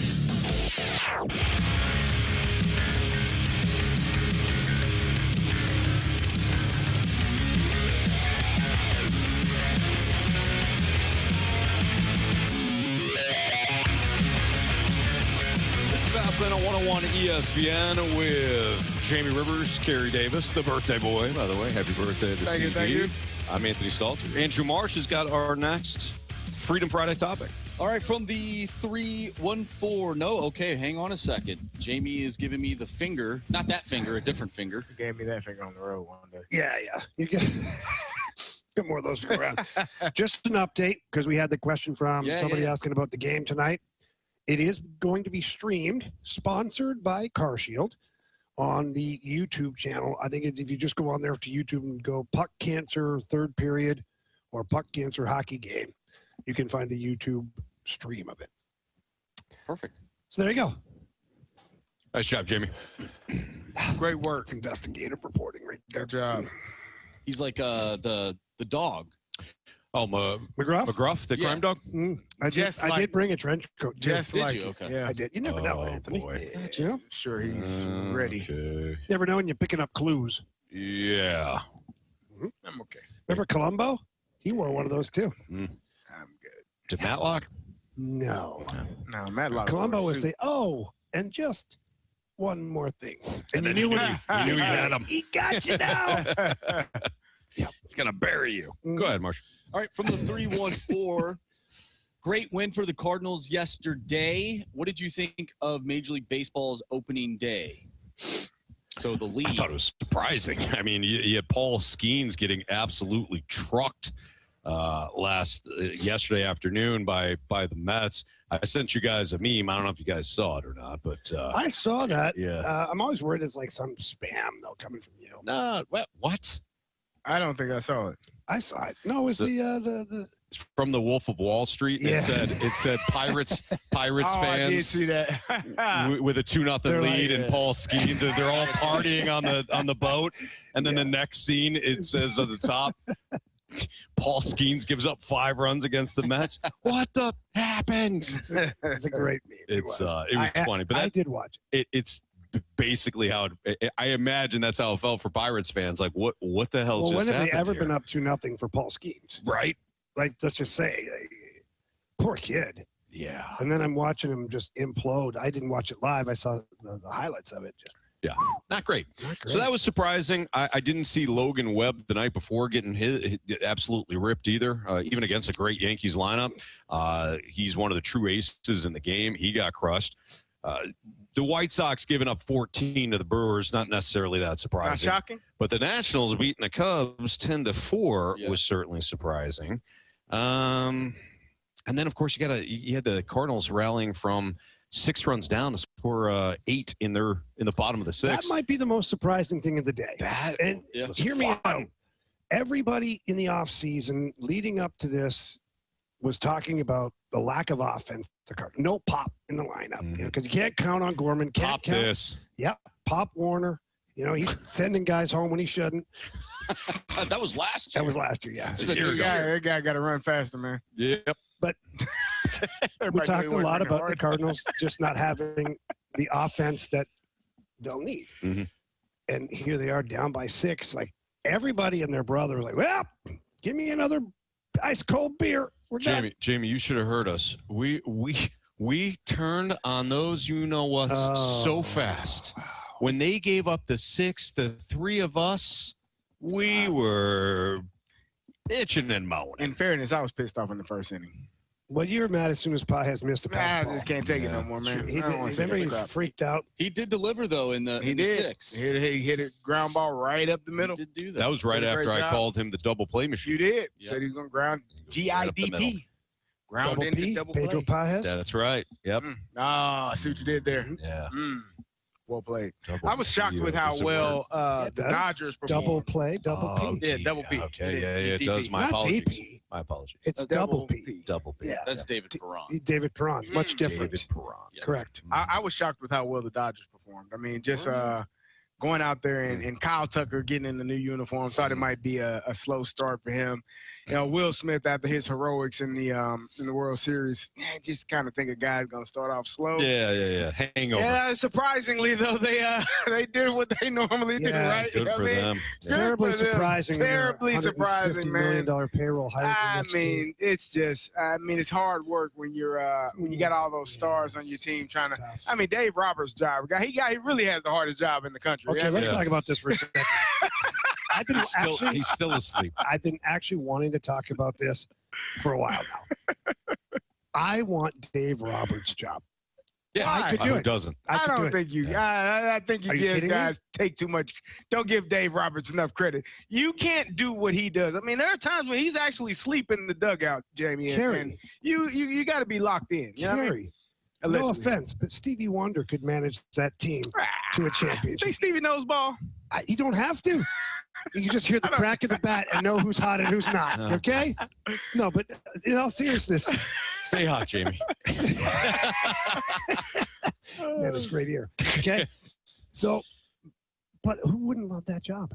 I know I'm not downplaying that he's got things to do because I also play for the Detroit Red Wings. Scotty Bowman was our head coach. Scotty Bowman's job was not the X's and O's. It was not talking about the power play and the give and go. It was managing the egos. Exactly. It's a lot of work. It was getting the most out of Hall of Famers on a daily and nightly basis. Can never be too sure that we'll make sure our hair is good too. Is that a two-way mirror? I think she thought it was. It's really not. Yeah. We have people in the glasser that are combing their hair, by the fixing way, their teeth. if you're listening to us on air, it is we're at Centene and the EMB Granite Studios. There's a couple of windows here, and I think people they don't know if we can see them. They know they can see us, but they don't know if we can see them. And a woman just walked by and did her hair right in the mirror, or what she thought was a mirror, actually a window. Her hair looks much better though. It looks great. Good. It looks great. Good. Yeah. Anyways, but yeah, so again, managing the high-priced players, the Hall of Famers, all that, it's not easy because every player thinks they're better than the guy beside them. Sure. That's why they are the best. And so that's why when Scotty Bowman would be in the locker room, he would have to tame some of the guys every now and then and go from first line to fourth line. What am I doing on the fourth line? Well, basically because we don't really need you. Imagine that, huh? You better tighten it up. Be a good teammate. You know, make sure you play in the right way. So although Dave Roberts' job is a luxury, I don't think it's as easy as people think. I agree. I think, and I believe when Kyle Tucker decided to go there, that was part of the conversation of his reasoning for that. I mean, they obviously have a lot of talent. We joke a lot. I joke a lot. But they have a lot of talent. But when you have that much talent, managing those personalities is probably the hardest thing. Like I would assume, and I know people, no pressure there. Yeah, there is pressure because when you have that much talent, you have the best. You are supposed to win. Yeah. And if you don't win, people look at you like, what the hell is wrong? Like Dave Roberts will never win Manager of the Year because they're like, well, you're supposed to win. But the moment you don't, people look at you and say, well, what the hell is wrong with you? Mm-hmm. So I do think, Phil Jackson, I believe, went through that. Great coaches that have great talent and the best players on the roster, or the best players in that league, generally don't get a lot of credit for that. Yeah. But there is a lot of managing, coaching, and it's not always the X's and O's, as you said, but it's the personalities. It's making sure that everybody is on one accord. And if you can get a player like Kyle Tucker to come play on a loaded roster already, hell, you must be doing something right. You got to be getting guys to play in the right way and do everything that they need to do to have success. I don't think some of these coaches get enough credit. I really don't. And I'm stating the obvious right now, but like Ollie Marmol. We'll talk about that in a minute. Let's table that. Gotcha. Okay. Made all the right moves yesterday. I was talking about like Phil Jackson.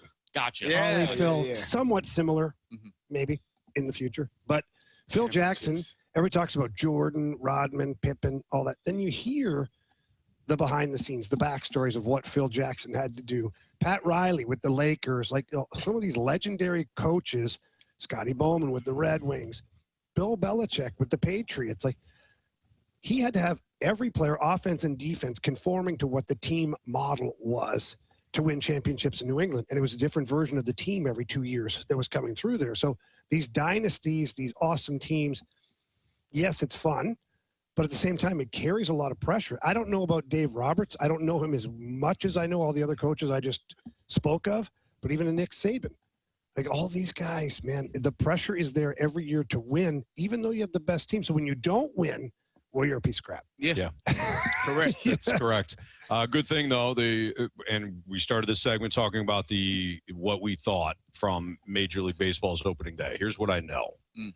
Dodgers are clearly the best team in the National League, followed by the Cardinals and the Nationals. Let's go, baby. Wow.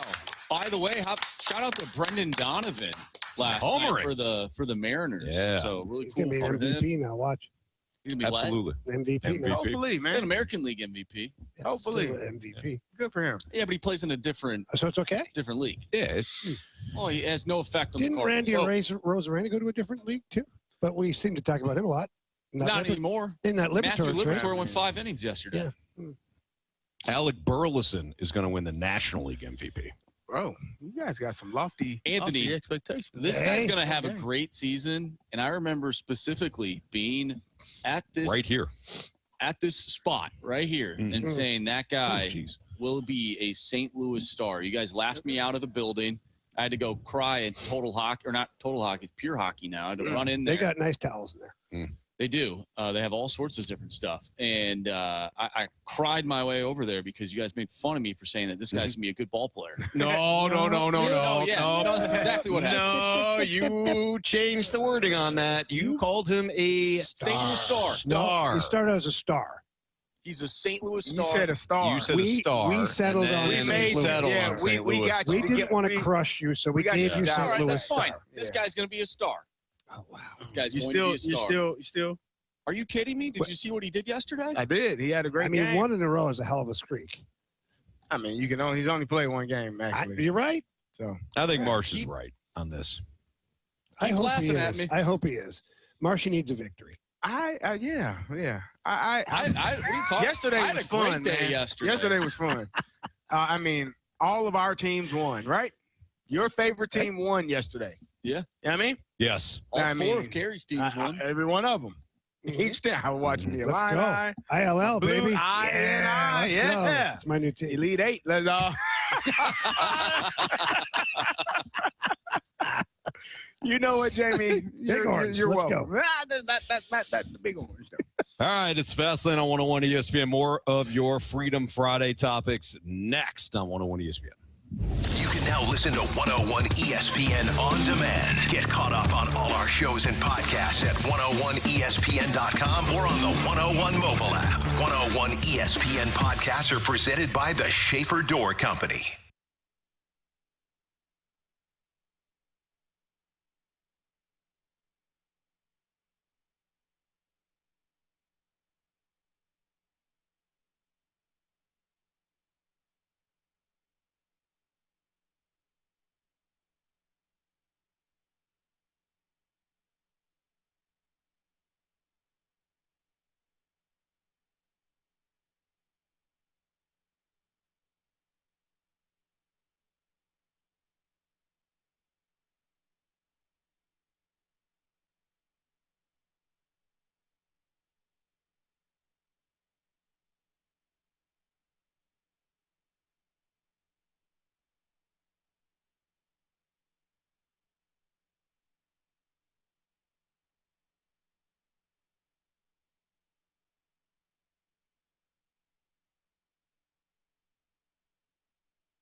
That beautiful sunshine outside right now. What better time than to head over to Pure Performance and absolutely jazz up your vehicle. Whether you're driving an SUV, a pickup truck, a car, or even a minivan, Pure Performance has accessories for your vehicle. They are your one-stop shop when it comes time for all aftermarket modifications.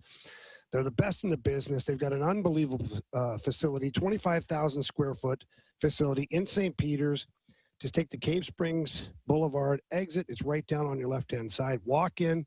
When you walk in, please ask for Shelby. Tell Shelby that Jamie Rivers sent you in, and then let her know what you're there to accomplish today. And not only do they have the accessories, but they've got tires and wheels for all vehicles, every single vehicle on the road. And right now, you better hurry up. They have a March special.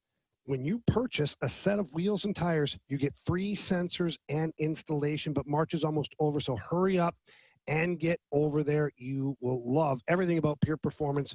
I promise you. If you can't get there in person, please at least get there online. Visit them at pureperformance.com. That's pure, P-U-R, performance.com. Our yoga instructor challenged us to find inner peace. I found it faster than anyone. After 4 seconds, I stood up and screamed, "I found Nirvana! I win!" They asked me to leave. I guess they don't respect winning. Bet365 does, though. New customers get $365 in bonus bets just for betting $10. Namaste, losers. Bet365. Winning is everything. Gambling problem? Call 1-800-GAMBLER. 21 plus only. Must be physically located in Missouri. T&Cs apply. In-app only.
You're in the fast lane on 101 ESPN. We're broadcasting live from the E&B Granite Studios inside the Centene Community Ice Center before tonight's Puck Cancer third period.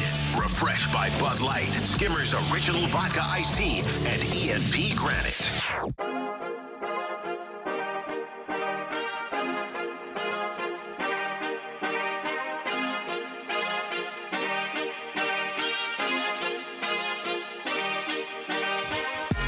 It's the Fast Lane on 101 ESPN. Marsh, before I do what I'm about to do you have the next Freedom Friday topic? I do, yes, okay. I do. All right. We need a new Gauntlet contestant. So if you want to play in the Gauntlet, feel free to text in the word Gauntlet, 314-399-9646. That's the Air Comfort Service text line. So if you want to play in the Gauntlet, feel free to text in. Carey is holding a hockey puck, and I think he's rethinking some things. Yeah, every time I grab a puck, I kind of just tap on it and feel it. It's hard as hell, man. I don't. I personally, and I fancy myself as a tougher gentleman, right? I don't think I'm soft. Nope. No way in hell I'm standing in front of this, man. Now do me a favor. Take the puck and knock it off your teeth a few times. I'm good. I like my chicken. Well, freeze it. Freeze it first. I like my teeth. and then actually have Anthony throw it at you. Not that you probably throw about 70, still 80. Yeah, well, I wouldn't be 80, but 70. But so not 100. I'm okay. No. Yeah. Yeah. So we'll freeze that up. We'll have Anthony throw a dozen of them at you. I don't want to do that. You sure? I would much rather, and I mean much rather, stand and run into a linebacker, which again is like running into a brick wall. But Clearly. that's much better than. But you know what it is, There's Carey? no way in hell. Each sport gets used to their own violence. Yeah, I would maybe you get used to your own pain. Good point. Maybe eventually I would. Yeah. But off the face. Oh, I've taken several off the face. Have you? Yeah. Tell me about it. I slap shot one time. I was in front of the net with my guy. Puck came to the slot guy one time to hit me right in the chin, busted me Split you open. I looked down and I thought it was the puck. It was a big gobs of blood. So I was trying to grab the blood, but the puck was still laying there. So then it kept playing, and I just a big trail of blood all over the ice. Oh man. Good times. And then another time I got one right between the eyes, right here, that little scar right there, right between the eyes. In the face a few times, side of the head, back of the neck. That one hurt like hell. Yeah, it doesn't feel good at all. Oh, man. Yeah, they don't feel good. Jeez. Yeah, I listen. I run into many. That's why I say the linebackers. goalie. Everybody says the goalie's crazy. The goalie's not crazy. He has the best gear on the ice for this. Mhm. Yeah. Yeah. I'd rather run into a linebacker, man. I don't want to face this. Marshy? Yes. Ridiculous. Next topic. All righty. Let's go to Andy Pants. Andy Pants says, come on, guys. It was one game. I mean, let's be real. They're still probably the Cardinals are still going to probably lose 90 games this year. It's the first game of the season. Okay, but with that being said, were you going to say something? Well, can we just talk about facts for a second? We are Facts and facts. Yeah. That's what we're about. What are the Cardinals' win projections based on their record? Right now? Yeah. What are they projected to win? 78 games? 162. 162. Thank you. You know what I was going to say? I was going to say, why do we do this? Why can't? Are we never allowed to just enjoy things? Well, the first segment, we dared talked about the Blues. I know, but people this got is my pissed. point, Anthony. Then we talked about the This guy Cardinals. is It's like- you guys are going overboard. Is it a guy or a girl? Do we know? Andy Pants. Andy Pants. So whoever Andy Pants is. Are you that miserable? Hold on. Come on. This is Freedom Friday, so whatever they text in, it's their day. Yeah, but it doesn't mean they're right. They don't have to be right. They can have it's their right to text say it, in, and then we can eviscerate it. whatever they feel. And if Andy Pants feels like it's one game, Andy Pants is one game. And Andy Pants might be right. They Andy might Pants. go 1 win and 10 losses in a row. I don't know. But that one who game cares? was fun. It was fun. But maybe Andy Pants doesn't like fun. It ain't like Andy Pants. Do you think maybe he has fun? Guys. Andy No Pants would be fun. Whoa. Andy Pants, maybe Let me, not. guys, if I may, let me break down yesterday's game based on what I think the Pants wants. Oh. Hey, listen. It was only one game, but the Cardinals' offense looked really good yesterday. Now, it was only one game, so we can't go overboard on this, but there was some things to like. Victor Scott was really good. It was only one game. Jordan Walker, how about the nice hit? It was only one game. We don't know what he's going to be moving forward. Now, Matthew Liberatore worked in and out of issues and jams, Marshy. It's one game. We can't really decide what he's going to do. Now, the bullpen, those three guys that pitched in the sixth, pure hot garbage, but it was only one game. Ryan Stanek worked himself into a jam, worked himself out of a jam, one game. Don't know what he's going to be. Cardinals won. It's only one game. I think that's the best way to do it. That's perfect. I think you're really. Is that good radio? Or? It was great overall. All right. It was great anything. Pants, you're welcome. Do you think, though, like yesterday's game, how everything transpired, other people watch that game, they're like, you know what? I actually do want to go buy some Cardinals tickets and go watch this team play. I don't know about that, but I do think that more people, if they were there yesterday just to partake in the opening day celebration and tradition of it, they didn't have tickets for tomorrow or Sunday, but I bet you they're more compelled to watch. Like, hey, that was pretty fun. Let's tune in. Let's tune in today. Me, I tomorrow. I'm trying to figure out. Like, I want to go to one of the games. But you this weekend. But you, I think, are in a different category of fan. That's fair. I think you very different. You get excited. The hell is that? Over that damn couch, man. He's very different. Look like at you were 15 years ago. What were you doing 15 years ago? You don't want to know. I'd put you in the Die Hard category. Die Hard? Yes. Great movie. Oh, I appreciate that. Great series. I mean, great. Yeah. He great was though. movie. Nakatomi Towers. So I gave Marsha a ride yesterday after the show. His car. The car's all fixed now. Good. Yeah. Excellent. All right. So we were driving. We were listening to the game. We were listening to the end of the game, and I'm looking over. Marsha's on his phone. I'm like, I wonder what the kid's doing. Like I was texting Rachel. We're at the game. He's texting Rachel and looking for tickets for tomorrow. Oh, wow. I thought he was going to Venmo you maybe gas money. No, the kid doesn't owe me. You know how much he does for the show? Doesn't have no gas money. I didn't say he had to. I thought maybe he was. No. Hell, Anthony. And you don't.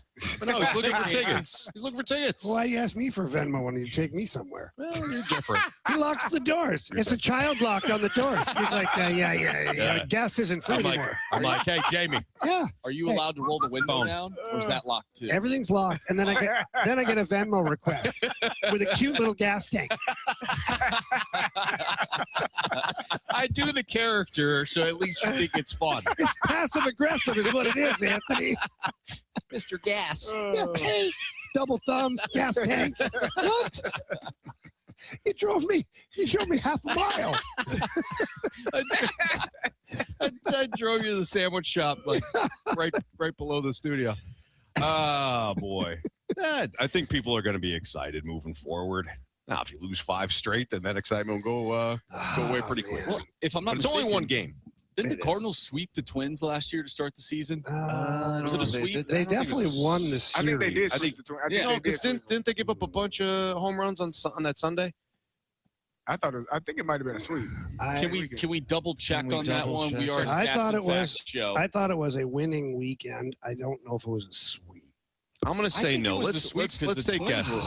It was a sweep. They swept them. Okay, there we go. Son of a gun. Die Hard fan knew. Sweet. DHF. When did they give up the? I remember Boston, a Sunday. and we were here. Oh, that's right.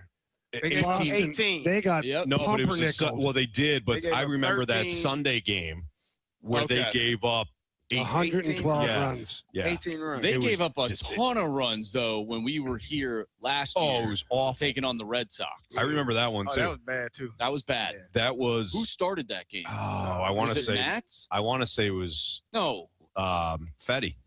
The Fed man? I think it was the Fed man. Look it up. Was it? What? I thought Fetty Wap started. I'll tell you what, it was somebody who couldn't I thought pitch. he started okay. And then last year? Last 2 years ago. No, it was last year against the Red Sox. Oh, that was here. That's what we just talked about. Yeah, we were here. Yeah. So who pitched that? That was 13-9. Fed man. Fetty. Thank you. I knew it was Fetty Wap. FedEx. Yeah. You know, you're talking about red Didn't flags. deliver. Did he? He delivered over the Green Monster. Boston, People having red flags, you know. Yeah. They're a walking red flag. That man, that day, we should have saw 2025 happening 100% on that day at 100%. Fenway Park. Yeah, but look at all the teams that wanted him last year. Yeah, Fetty was doing what he could do, man. He did pitch within his ability. For, Tommy Edman. Okay. Gauntlet next on 101 ESPN. 101 ESPN's Blues Fan of the Week. Congratulations to Sierra Rains from Ellis Grove, Illinois. She's our 101 ESPN Blues Fan of the Week. Submit your pick now at 101ESPN.com to be the next Fan of the Week and take home a pair of tickets to an upcoming Blues game. Our Blues Fan of the Week is presented by CarStar, your auto body repair experts. Locally owned with nationwide warranty. See us at carstar.com. Right now, new FanDuel customers can get up to $300 back in bonus bets every day for 10 days. Here's how it works. Place a tournament bet using the token, and if it doesn't win, you'll get up to $300 back in bonus bets every single day for 10 straight days. You can even mix things up with the same game parlays for a shot at a bigger payout. UConn taking on Michigan, Duke versus St. John's, some really good games tonight. You saw some really good games last night. Michigan and Alabama should be a high-scoring game. Maybe you want to take the over in that game, and maybe you want to take UConn on the money line. Whatever you choose to do, you can do it. All you have to do is visit FanDuel.com/local to sign up today. That's FanDuel.com/local. You must be 21 plus and present in Missouri. Bonus bets are non-withdrawable and expire 7 days after receipt. Tokens are received in increments of 1 per day. Restrictions apply. See terms at sportsbook.fanduel.com. Gambling problem? Call 1-800-GAMBLER. Jackson Hewitt has a great tax prep deal, $149 or less. Missing out is like ignoring the check engine light in your car. You'll regret it. Seriously, the price is only $149 or less, no matter how complicated. So don't wait. Like when you get a password expires today alert or you're shopping online and there's only one item left. It's like your taxes are in the cart. Just complete the purchase.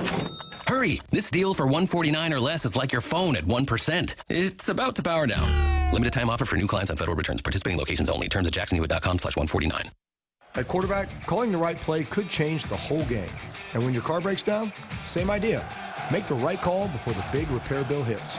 CarShield helps protect you from expensive auto repairs. Plans include 24/7 roadside assistance, towing, and rental car options, all to keep your drive alive. Look, breakdowns happen, but choosing CarShield, that's the easiest call you'll make all day. Visit carshield.com now and join the team that's helped millions of drivers save. Coverage varies by plan. View contracts and exclusions at carshield.com. Welcome to Trevor's GMT Auto Sales in Florissant and O'Fallon, Missouri. GMT has a huge selection of cars, trucks, SUVs with financing for everyone. We have every price range and every manufacturer. Chevy, Ford, Ram, Lexus, Mercedes, BMW. Trevor's has new vehicles coming in daily with over 500 late model vehicles in stock, most still under full factory warranty. We also buy cars and RVs for cash. All of our vehicles are fully serviced and inspected.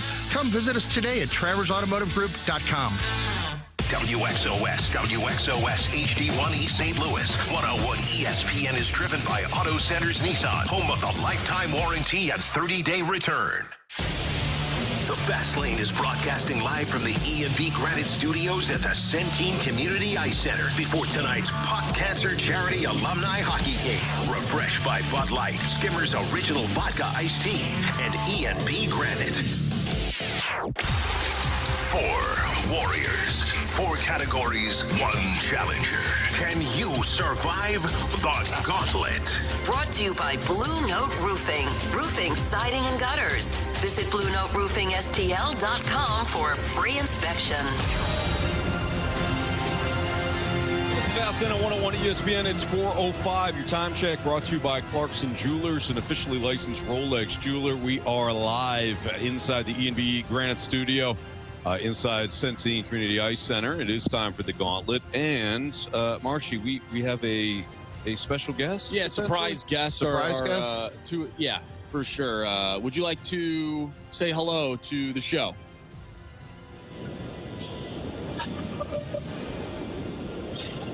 Or not. Hello? Our guest. Get in, be quiet, please. I'm on the Gauntlet. Chester? I'm literally on it. Hello? Chester. Chester, can you hear us? Nope, he can't. All right, maybe. All right, maybe he's not. Maybe he's Chester. Chester, you got us? I got you. Okay, there we go.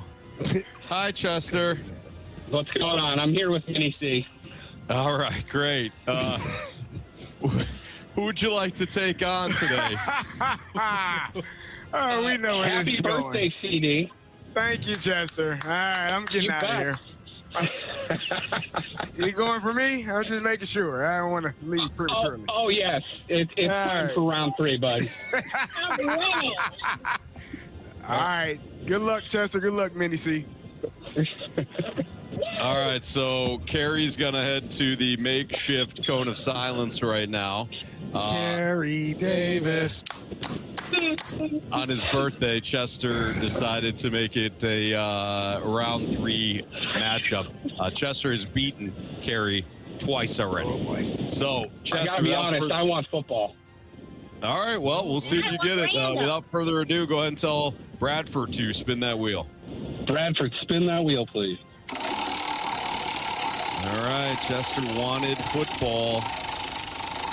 Let's see what he gets. Now, Bradford's back in our studios. He's going to have to tell us Oh, yeah. What the wheels spun. Well, obviously, guys, over the last 24 hours, lots of excitement surrounding the Cardinals, the Blues. But you can't forget about those Battlehawks tomorrow. It is football. Oh, wow. It is football. All right. Ask and you shall receive, Chester. So you got football. You're going to receive, you're going to hear 4 football-related questions. Each one is worth 2 points unless you ask for the options. If you ask for the options, those questions are worth 1 point. Are you ready? I am. All right, here we go. Justin Fields was the #1 recruit in the 2018 ESPN 300. Where did Fields begin his college career before transferring to Ohio State? Oh, goodness. Fields actually started at Penn State. Final answer. All right, Chester. Question number 2. Vince Lombardi's Packers won the first 2 Super Bowls, defeating Kansas City and what other team? Can you repeat that? I'm sorry, it cut out. Yeah, Vince Lombardi's Packers won the first 2 Super Bowls, defeating Kansas City and what other team? Options, please. Was it the New York Jets, the Baltimore Colts, or the Oakland Raiders? Baltimore Colts, final answer. Question number 3. How many times has Max Crosby had double-digit sacks in his 7 seasons? 5, final answer. All right, Chester, final question. 3 Florida State quarterbacks have won the Heisman Trophy. Jameis Winston, Charlie Ward, and who else? Oh, my goodness.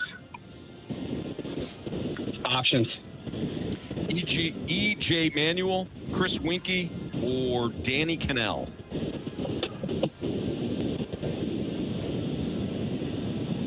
Can you repeat the 3, please? Sure. E.J. Manuel, Chris Winkie, or Danny Cannell? Danny Cannell, final answer. All right, we're going to motion CD back in. How you feeling, Chester? Good. Okay. See how CD does. It is Carey Davis's birthday today.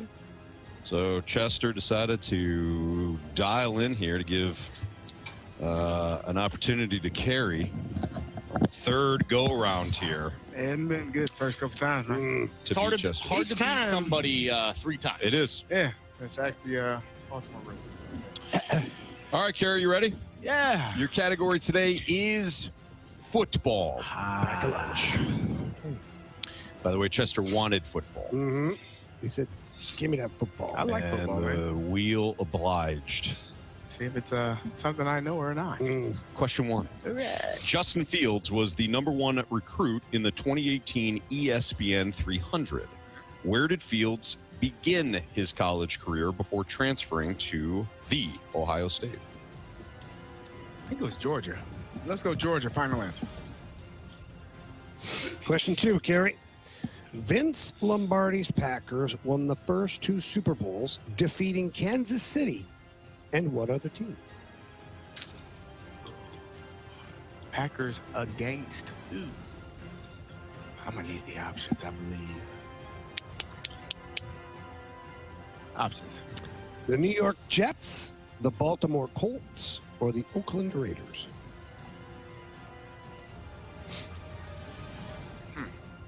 Joe Willie. Name it. One. Let's go Colts. Final answer. All right, question number 3. How many times has Max Crosby had double-digit sacks in his 7 seasons? Oh, that sucks. That's actually pretty good. But no, I mean, that question sucks. Oh, okay. Sorry, Bradford.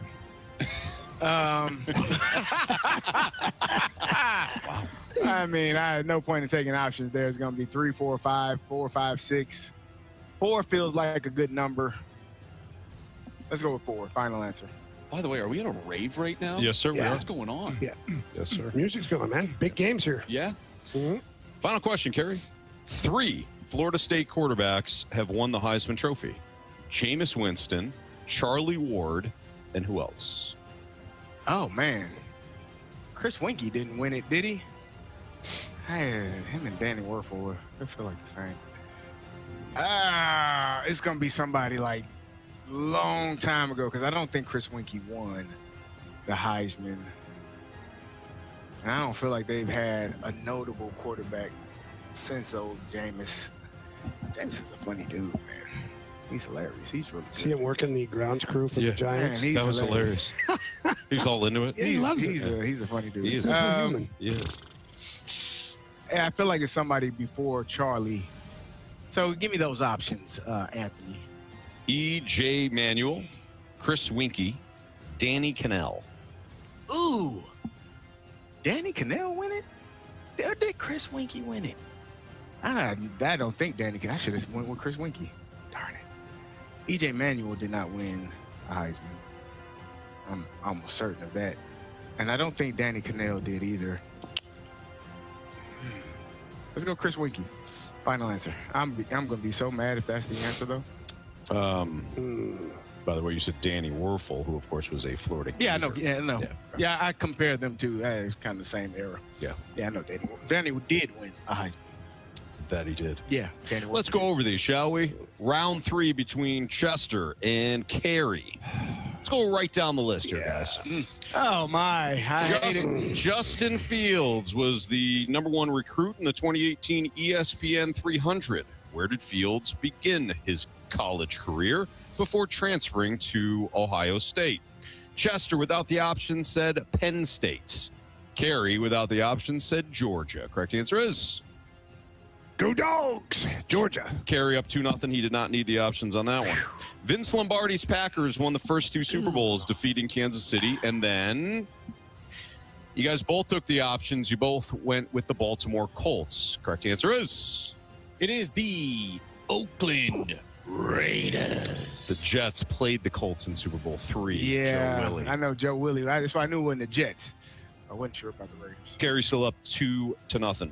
How many times has Max Crosby had double-digit sacks in his 7 seasons? Chester, without the option, said 5. Carey, without the option, said 4.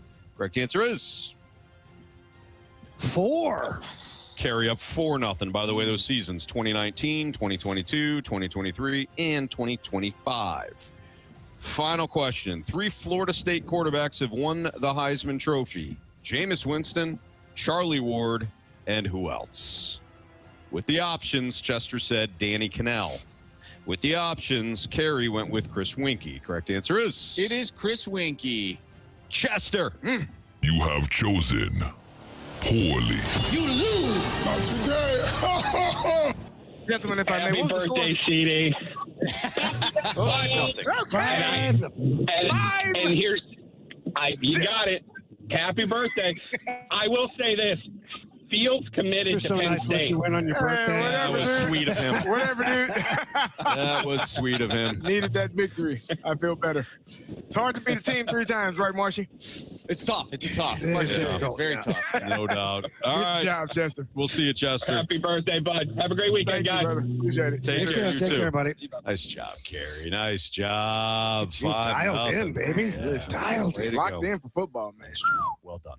Yeah. By the way, Man, I had to take the option for Chris Winkie. that's all right. You knew it. Yeah, I You did. knew it. But You wanted to be sure. I did, yeah. By the way, Tiger Woods, according to Adam Schefter, Tiger Woods was arrested and charged with DUI, That's rough.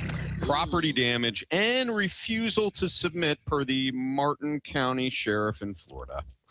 So that accident, that one-car accident that he was involved in yesterday at 2 p.m., Woods was allegedly under. He's been charged with it. So when you refuse to do the sobriety test, they automatically charge you. Yeah. Okay. So I've been So I hear. he was allegedly under the influence. Yeah. That happened. I thought it happened today. It was today. That was today.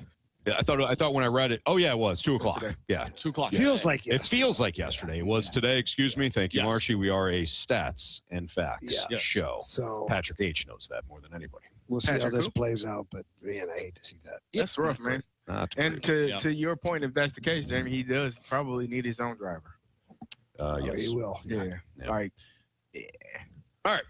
We've got what's trending for you next on a Freedom Friday. We got Harry Douglas, who is going to be on the broadcast for the Battlehawks game tomorrow. He will be joining us at 4:30. He's gonna be in our studios because he was here to do his show this week for ESPN, and he will be joining us at 4:30. But Marsh has got what's trending for you next on 101 ESPN. The Redbird Report, your front row seat to all things Cardinals. From the dugout to the diamond, BK and T-Bone go deep with the latest news, notes, and analysis. Watch the Redbird Report on YouTube or listen online at 101ESPN.com.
You're in the fast lane on 101 ESPN. We're broadcasting live from the E&B Granite Studios inside the Centene Community Ice Center before tonight's Puck Cancer third period. Refreshed by Bud Light, Skimmer's Original Vodka Iced Tea, and E&B Granite. What are the hot topics in the sports world? What in the wide, wide world of sports is going on here? Here's what's trending. Time for what's trending here in the Fast Lane on 101 ESPN. We're live from Centene Community Ice Center inside the E&B Granite Studios ahead of tonight's Puck Cancer third annual alumni game. Marshy, what do you got for us and what's trending? Yeah, so for those that maybe just turned on the radio, we just mentioned it at the end of last segment, but Adam Schefter reported that Tiger Woods was arrested and charged with DUI, property damage, and refusal to submit per the Martin County Sheriff in Florida. He was involved in a rollover crash in Florida per the Martin County Sheriff's Office. We talked a little bit about that at the beginning of the show, just gave an update, well, now and at the end of last segment. But, Anthony, I want to pivot from Tiger Woods and talk about somebody that I know you had been looking at all day long on ESPN.com. Former Raiders center Barrett Robbins, he passed away at age 52. Yeah, if that name sounds, if you're Carey, if you're around the age of Carey and I, which Carey, again, happy birthday to Carey, he's 45. I'll be 44 on Monday. You know the name Barrett Robbins. Barrett Robbins, or at least it may, dawn on you that you know that name. And where do I know the name from? Barrett Robbins was the Raiders center who the team could not find before their Super Bowl win.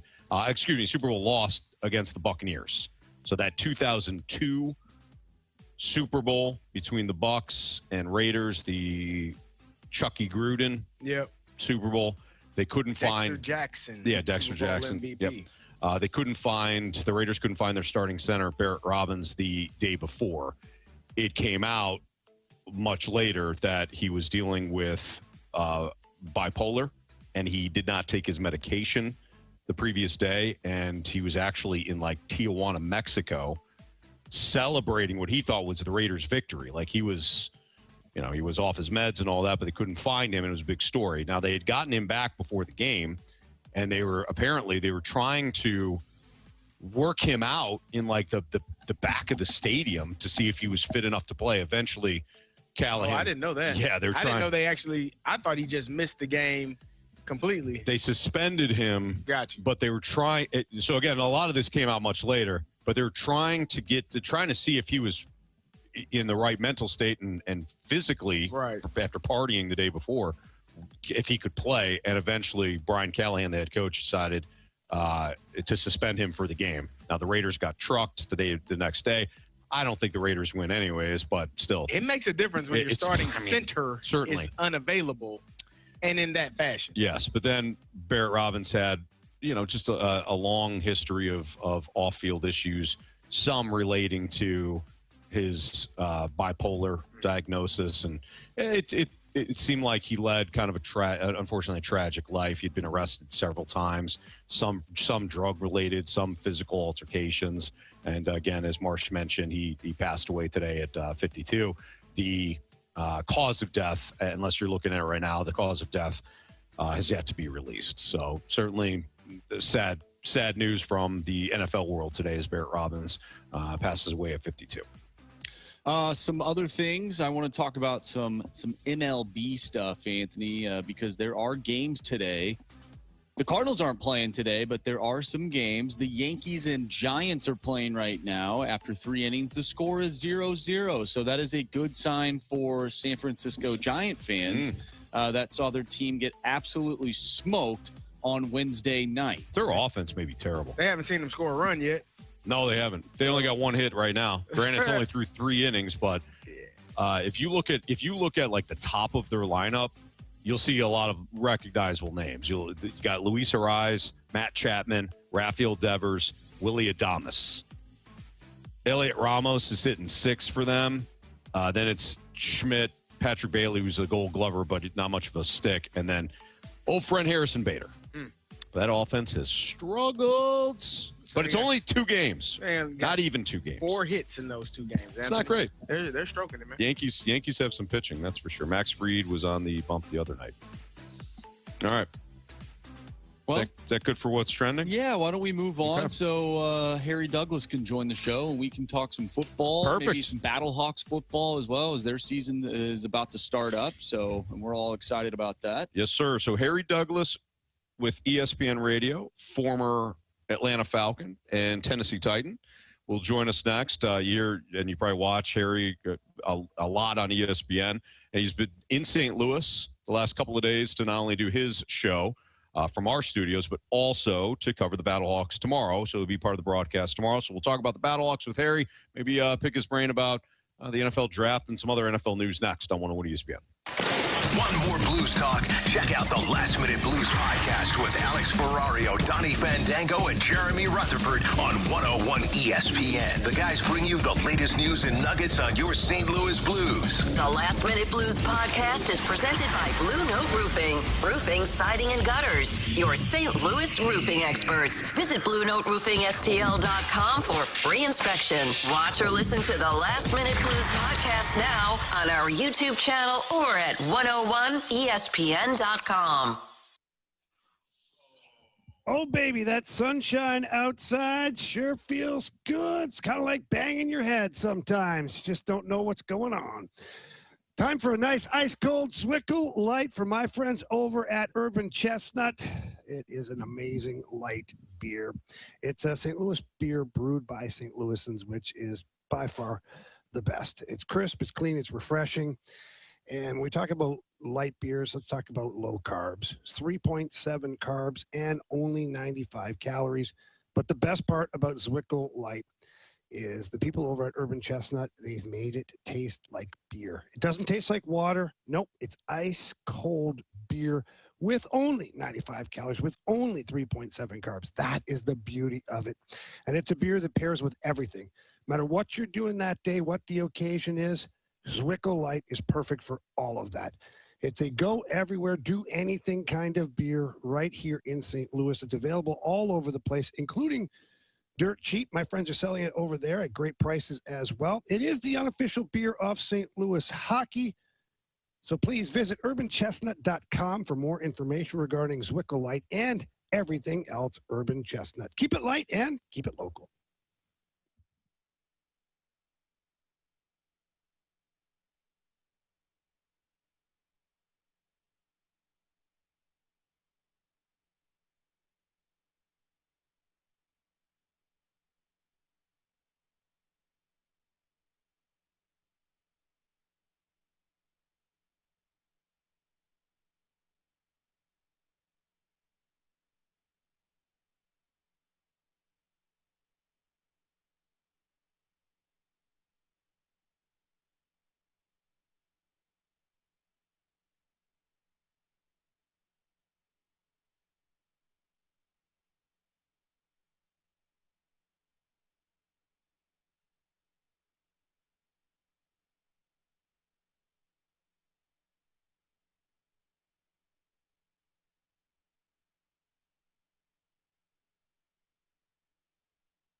College basketball is on ESPN.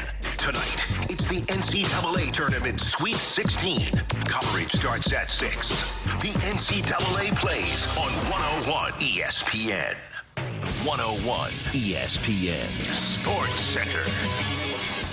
High drama on opening day at Busch. I'm Bradford Bruns. Your Sports Center update is powered by Saliga Heating and Cooling. The Cardinals' 2026 season has arrived, starting with a 9-7 victory over Tampa Bay about 22 hours ago. Both teams sending 11 batters to the plate in inning number 6. Tomorrow, said interleague showdown resumes as Michael McGreevy duels Joe Boyle. Right now, Yankees-Giants action just getting underway. Weekend puck, St. Louis hosting 7th place Toronto. Ricky Prohl's Battlehawks, meanwhile, face off against D.C. Illinois basketball could be Final Four bound if it topples Iowa. This Sports Center update has been presented by Saliga Heating and Cooling, a Daikin heating and air conditioning dealer. The Fast Lane is broadcasting live from the E&V Granite Studios at the Centene Community Ice Center before tonight's Puck Cancer Charity Alumni Hockey Game. Refreshed by Bud Light, Skimmer's Original Vodka Iced Tea, and E&V Granite.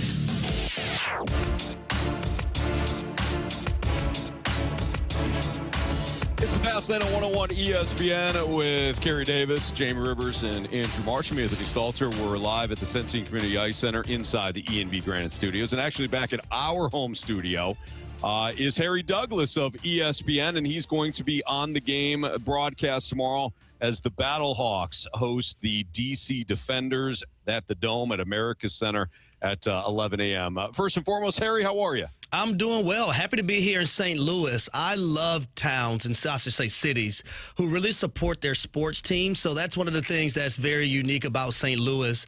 Staying down there, downtown, and, you know, you had a Cardinals game yesterday and seeing all the fans. Now, it took me forever to get back to my hotel, but you embrace and you love the simple fact that these fans embrace all of their sports teams. They're going to be there. They're going to be loud. They're going to be proud. They're going to root them on. I remember going to Busch Stadium a few years ago when I was doing College Game Day, and I drove all the way here to watch a wild card game. Now, the Cardinals were going against the Philadelphia Phillies. And when I left the game, they were leading, y'all fellas, only for me to be in the car and check the score, and they ended up losing. Yeah, so Marsh, when we met you yesterday, Marsh blamed you on that one. He did. I don't blame him. I mean, you leave, then all of a sudden the wheels fall off. So, Harry, before we get into the St. Louis Battlehawks, I got to ask you. So I'm a diehard Atlanta Falcons fan. So I followed your career in Atlanta when you came out of Louisville. You were drafted the same year as Matt Ryan. You played on several of their better teams with Matt and Julio Jones and Tony Gonzalez. Roddy White was one of my favorite Falcons. What was it like being in a receiver or offensive room with all those guys? So it's so funny, right? You name all the guys that can catch the football from the quarterback. We were a run-first football team, and that's what a lot of people forget, because remember, we had Michael Turner, we had Jason Snelling, we had Jarius Norwood, and then when Michael Turner left, you know, we had a guy that you guys are very familiar with here, right? Steven Jackson. Steven Jackson, there you go. So we were a run-based football team first, and what I loved about all the guys that you just mentioned, Tony Gonzalez, Roddy White, Julio Jones, we took pride in blocking, because we knew that if our running backs got any crease, they were going to be able to take it the distance. And also, when you get extra first downs in the run game, that's more chances that you get to get passes thrown to you. So we really took pride in that, and we had some very, very good teams. We had the number one seed twice. 2012 was the year we really feel like we should have won it all. We kind of came up short in the NFC Championship games at the San Francisco 49ers, but all of us are still close. We still talk to one another today. Me, Roddy, and Julio, man, we do stuff together all the time. Our families are intertwined as well. So those are my brothers from another mother always. Roddy got mugged in that final play on that. Yeah, he definitely did. So by a linebacker, too. Mugged. A linebacker can't cover Roddy White. Come on, throw the flag, ref. My goodness. I was in Atlanta when Roddy was drafted as a rookie, and when he had his struggles when he first came in, and to see his progression and his career take off in the manner and it did, I thought that was very, very impressive for him. Anthony mentioned it. You played at Louisville, and one of the biggest names to come out of Louisville here in the last recent 10, 15 years is Lamar Jackson, and he's been a topic of conversation year after year. What are your expectations for him? Because it feels like no matter what happens, whether they win, they give him the credit, but every time they lose, even if it's not on him, he's the focal point for the losses. What are your thoughts about the Baltimore Ravens and what the expectation should be for Lamar Jackson this season? I think Super Bowl. Always. And I feel the same way about Josh Allen as well with the Buffalo Bills, right? These are two guys who've won the MVP or MVPs, but now it's about that next level and elevating and being able to get your team over the hump, winning an AFC championship game, and then making a Super Bowl. When you look at Lamar Jackson, man, he has all the intangibles. Two-time MVP award winner, almost won it 3 times, but he is the only one to have multiple of those and not have a Super Bowl championship on his resume. I actually, before Trey Hendrickson signing, before the Max Crosby debacle, the whole 9, I picked the Baltimore Ravens to represent the AFC in the Super Bowl. I just feel like Jesse Minter and what he brings to the table from a culture standpoint, from a guy looking at him at Michigan as a defensive coordinator, winning the national championship, going to the Los Angeles Chargers, anchoring their defense, and you've seen a lot of third round, fourth round, fifth round, sixth round draft picks have a lot of production on their football team. Think about the defensive end, Owe. He leaves Baltimore last year with 0 sacks, goes over to Los Angeles Chargers and has 7.5 and has a massive payday in free agency. He's now with the Washington Commanders. But I love the fact that Jesse Minter can get the best out of players and believe in them, probably more so than they believe in themselves. I think that's going to go back to the Baltimore Ravens. That defense is not going to be the Achilles heel like it was the last 2 years. Honestly, I'm not worried about Lamar Jackson. I'm not worried about the Baltimore Ravens offensively. I think Declan Doyle, he's going to anchor that group. Defensively, Jesse Minter is going to get them to playing football like they were in 2023. And that's when a lot of people actually picked the Baltimore Ravens to dethrone and knock down the Kansas City Chiefs. They didn't do it, but everyone had picked them at that moment. And the way that defense played in the second half of that AFC Championship game, if you can get, I would say, either 60% of what they were that season, that's going to be enough for the Baltimore Ravens to represent the AFC in the Super Bowl. Harry, you mentioned it, the Trey Hendrickson, Max Crosby saga. Our good friend Marcia here called the Ravens scumbags. I don't disagree. I am a Steeler for life, but it's for a different reason. Y'all are both terrible. What were your thoughts on how that whole thing went down? Because I was bothered by it because I as a guy, you go into a facility as the biggest trade that they've had in a while, and the coach doesn't come talk to you, the GM doesn't speak to you. I thought that spoke volumes when Max Crosby said that. What are your thoughts about that? So that's the part about it that I am a little uneasy about. Even if you're going to rescind the trade, you're not going to go through with it. When someone of his caliber arrives to your facility, everybody in the damn place better be down there waiting on Max Crosby and his family. To not do that, I don't think that was handled in the proper manner. Now, the Baltimore Ravens side of it, when it comes from a trade perspective, I'm in the business of doing what's best for your organization. And if Eric DeCosta and company, they felt like, hey, what they seen from the MRIs or the X-rays of Max Crosby in his knee, if they didn't like what they seen, it's their right to say, hey, we're going to do what's best for us. We're going to move on, and we're going to, go ahead with another player. I can never fault someone was doing what's best for them, because at the end of the day, what my receiver coach Terry Rubisky taught me when I first got in the league, this league doesn't care anything about your feelings. It's a results business. If they felt like, the injury to Max Crosby and what they seen at the time was going to hinder him from being the player that he was with the Las Vegas Raiders, then they had every right to have a change of heart. Remember that show, Change of Heart? Yeah. Hey, that's all they had. We don't get mad at people on the show Change of Heart.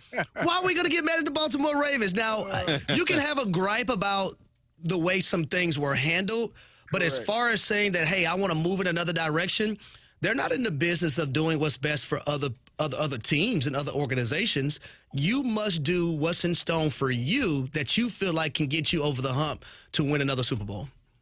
Harry Douglas joining us right now on the Fast Lane on 101 ESPN. Played for the Falcons and Titans, and now he's with ESPN. And you're going to be on the broadcast tomorrow as our St. Louis Battlehawks open up the UFL, their UFL season. Tonight you got Birmingham and Louisville, one of the new teams playing tonight. But tomorrow's game is on ESPN. It's DC Defenders and the Battlehawks. And Harry, in preparation for the game, what can you tell us about your expectations for what's going to be a new look Battlehawks team? Well, first and foremost, this is, I think, the best rivalry when you talk about the UFL. Back when it was the XFL, these teams had massive battles. Then they merged the USFL and the XFL to form the UFL, and then they still continue to have those battles. I remember last year in the game, Ty Scott, who's on the roster right now for the DC Defenders, caught a 62-yard touchdown for a post route.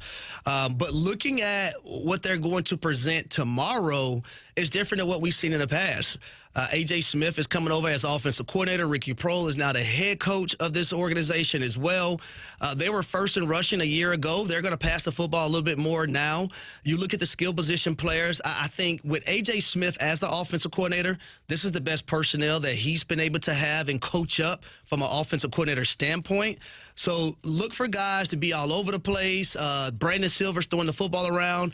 Don't be surprised by quarterback run. Brandon Silvers and A.J. Smith, those two guys were together in Houston back in 2023.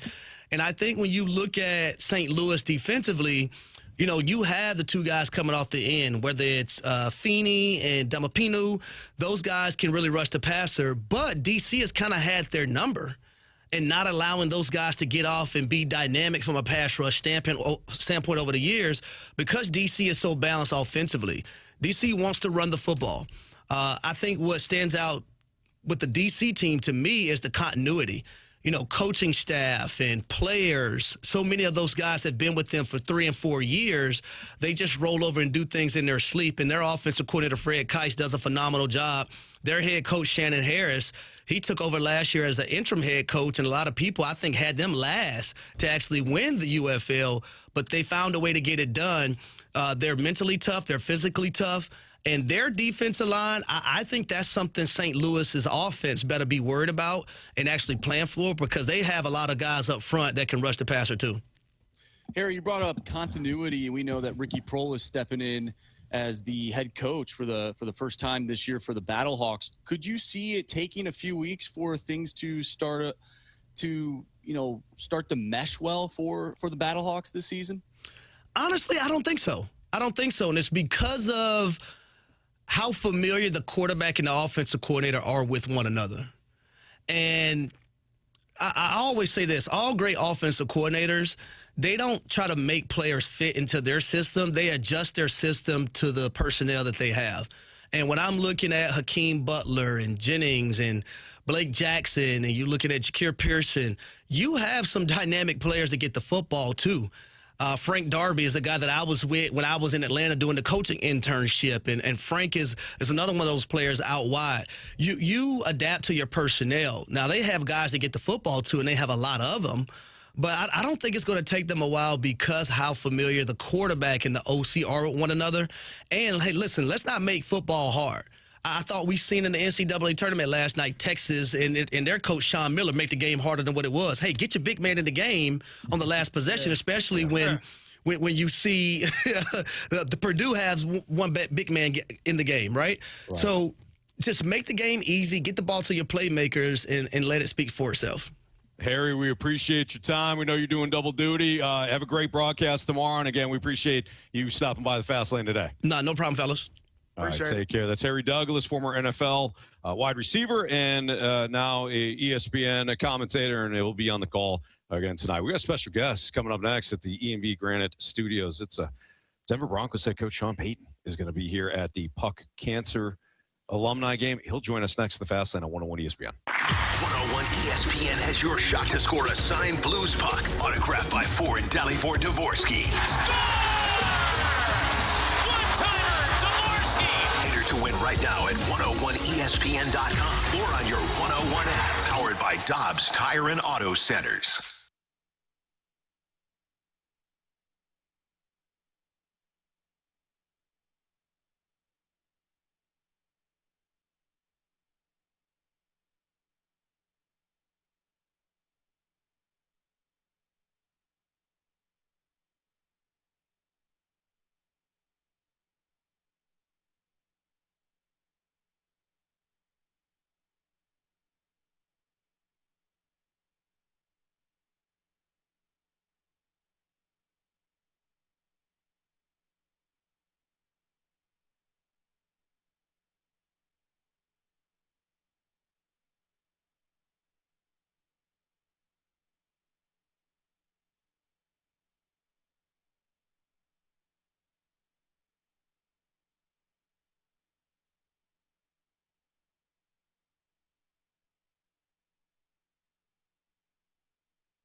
Louis Blues hockey can be heard exclusively on 101 ESPN. Get the info you need before and after every Blues game with a First Community pre- and post-game show. First Community Credit Union. Take your best shot with First Community and presented by Scott Lee Heating Company and Urban Chestnut Brewing Company. You're in the Fast Lane on 101 ESPN. We're broadcasting live from the E&B Granite Studios inside the Centene Community Ice Center before tonight's Puck Cancer third period. Refreshed by Bud Light, Skimmer's Original Vodka Iced Tea, and E&B Granite. It's the Fast Lane on 101 ESPN with former NHL defenseman Jamie Rivers, Super Bowl champion Carey Davis, and now we got another Super Bowl winning head coach Sean Payton. I'm Anthony Stalter. And Coach, you're going to be here tonight for the Puck Cancer third annual game. It's such a pleasure for us to be chatting with you today. How are you? Man, I'm doing good. It's an honor to be on with you guys. I feel like when I come back this way, I'm from Illinois, so it always feels like home when you land. Sure. You know, the terrain, whether you're in Iowa, Missouri, Indiana, like someone has to tell you where you're at. It all looks the same. If you fall asleep while you're driving, you wake up, you don't know where you're at. Just see those states, welcome to. Yeah. But it does feel like home, and it's good to be here. That's our pleasure. Coach, you are you were just talking about some of the great players that you coached and coached against. Yeah. Who would you say is the toughest person that you had to game plan for, whether it be offensively or defensively, the guy that kind of kept you up at night because you knew it was going to be a long night playing against It's always those edge players. I think the pass rushers can just ruin the game. Yeah. And so there's just a plethora of – I remember the year we won the Super Bowl in 2009, we were 13-0. We lost to the Dallas Cowboys at home on a Saturday night. DeMarcus Ware was no practice on – it's a Saturday game, so no practice on Tuesday, neck, no practice Wednesday, neck. And we didn't pay enough attention to our third down plan, and then here he comes running out of the tunnel for introduction. Oh, man. And, it was just one of those lessons you learned. Yeah. 3 sacks, 1 strip fumble. And so there it was 5 weeks later, we're preparing for the Super Bowl, and Freeney is another one that's listed as questionable with a foot. And I just remember saying, look, he's playing. We're preparing for someone over there. Yeah. Those edge guys, recently in our division, Crosby, Mack, you can go on. And then those guys, at times you can help with the bumps and the nudges. When you get the Aaron Donalds, when you get those players that are inside, it's tough. Now you're turning your center. So it would usually be like we see great corners, and you can try to come up with plans to maybe go away from them, but it's the guys that can ruin your game and cause turnovers, wreak havoc. And there's been just a history of edge players. And if I'm sure there's a number of them that I'm not even bringing up that have just caused headaches. But those are the first players that I think about. You go through those experiences where you finish a game and you feel like you didn't do enough to neutralize them. I remember talking to Jared Allen once after the championship game, and I said, Jared, you can get chipped by a back. I can put a tight end over by you, or I can be off the ball, like nudging, like which one's more effective. You're just trying to learn from those guys what they don't want. Yeah. And what they don't want is someone in that gap that essentially is taken away. If we can just take away one pitch, and that's the fastball, then the tackle can sit for power. He can sit for a ET or TE. He just needs to know one pitch is handled. Right. And so a lot of times it's that, going into a game. So we talk about players that you game plan for. Let's talk coaches. Because, that's the ultimate chess match, right? When you're looking across the field, and there's some legendary coaches, including yourself, staring at each other in the eyeballs, wondering, what do you got up your sleeve? Yeah. Who's some of the coaches, guys, can't just be one, but some of the coaches I think anyone who's coached in the last, let's say 10, 15 years would have to bring up Bill Belichick. And he was, one of the early coaches that you knew was going to try to take the things that you did well away. We went up there in 2013, and Jimmy Graham was probably at the peak of his game. He was catching 6 to 8 balls a game. A phenomenal player, great guy. And and you knew Bill would have a plan, and so we broke the huddle of keep to leap, tracked Jimmy the whole game, and was pressed, and then an outside backer would nudge him. They just, the amount of attention he drew in that game, and if you're not careful, you find yourself at halftime trying to figure out how to get that person more involved rather than saying, all right, we have to do this then. Right. And rather than just like leaving that alone, moving on to something new. So he was one of those guys. Man, I'm in a division with extremely talented coaches. I was just with Jim Harbaugh for a week at that flag tournament in California. We all got our butts kicked by the international USA team. Like, here's the one thing I came away from that thing: they don't need our help for the Olympics. They're going to be just fine. I've never felt like one of the outsiders in Home Alone versus Macaulay Culkin. That's my wife said. Are you upset about how the game unfolded? I said I just feel embarrassed, like the iron hit me in the forehead, tripped on the hose. You just kept going. It's in a completely different type of game. We talked about that here, and I obviously picked Carey's brain playing in the NFL, and it's so different. That's why I said if you gave NFL players like 6 months, I would say maybe that's being generous, but 6 months to play and learn that type of game. Yeah, and you also have to understand the body types. Those guys are all like a handful of those players. We got to know during the week, and they were. It was a big deal because it brought great attention to, I think, what is going to be something that's good for not only our sons but our daughters. There's an avenue for them to play football, but they're like $160, and they're quicker than a sleek, hiccup. quick. You can't touch them. And then they're dropping their hips with the flags, and that's why I felt like when the game ended, I'm like, what just happened? It was humbling. We've got all these Super Bowl winners and, the lineups we had. But you're right, though, because NFL players are built different. Like, look at Carey. I mean, these guys are like. We had the best of the best. I mean, you just looked at, the pass rushers, the linebackers, and every one of them was built like a nickel or a slot receiver. Small, sleek, quick,